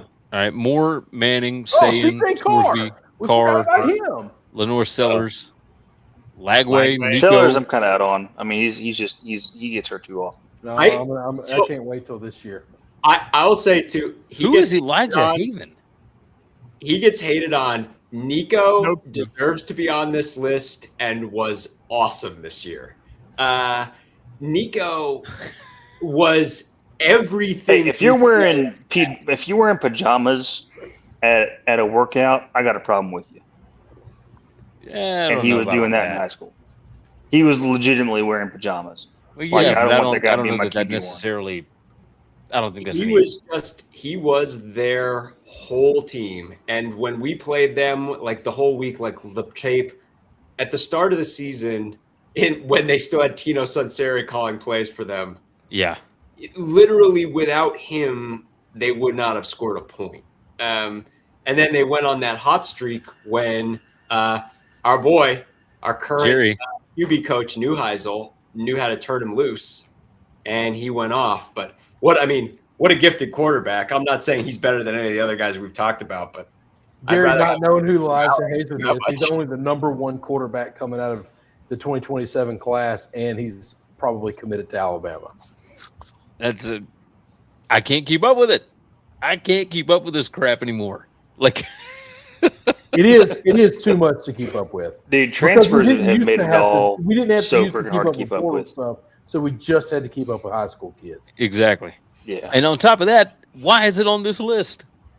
Yeah, I don't know why he's on that. Because AI is he also is not better great than Ty at Simpson. AI is he is also better than Ty Simpson right now. He might be better than Ty Simpson.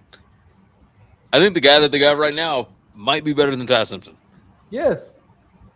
Well, and here's the thing too: is like I'm a big Stafford fan. Like I've never been a Rams fan or a Detroit fan. Myers, nothing.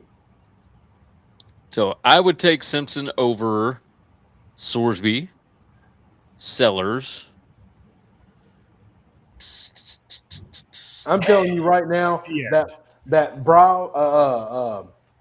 Browse is all OC at South Carolina now, and we're going to see a different Lenore Sellers this year. Oh yeah, they're See, I like it. I like the way he plays. He's going to play his way into being unbelievable. I think he's one of the best quarterbacks in the nation after watching him for 4 or 5 games last year whenever I could catch South Carolina. But the way he plays, I don't think with his build he can continue to do that. No, I think he's going to be awesome. If he can be more of a pocket quarterback, I think he's set. But he cannot keep running around like he's doing and playing the NFL like that. He's going to be another Jaden who gets hurt all the fucking time. I know. How short is Chambliss? Like he's not. He's 5'10", 6 foot, I think. No, he's not. No, he's not. He's going to be listed as 6 foot. He's not 6 feet. Is he not? Every kid in this thing is going to be at least 1.5 inches to 2 inches shorter than what they're advertised as. We agree with that, right? We understand that unanimously. So they list him as 6'6". So yeah, he's so that tells me he's 5'5". I was blown away by him. I thought he was. And he played nothing but massive football games. So, but I mean, he's kind of one of those Russell Wilson guys. I mean, if you look back at just looking at the college football playoff, his best throws by far, whenever he was rolling out, he's not one of those. He's not a pocket guy. At the NFL, I don't think he's going to be able to see the straight line. Yeah. All right, gentlemen, I'm going to bow out. It's been a pleasure, but actually, it's not a bad time for all of us to call this a night. Yeah, sure. I got to get after the gobblers in the morning, boys. I got to go to get after some turkeys. Gentlemen, awesome. 8 straight years. That's amazing. It's incredible. And good luck to all the Northwestern Wildcats, all the guys that we know that are hoping to get drafted in this draft. We're getting 2 drafted. Yes. Let's go. At least. All right, gentlemen. Y'all have a wonderful night. Have a good night. Boys, have a good one. War Eagle. Go Chiefs.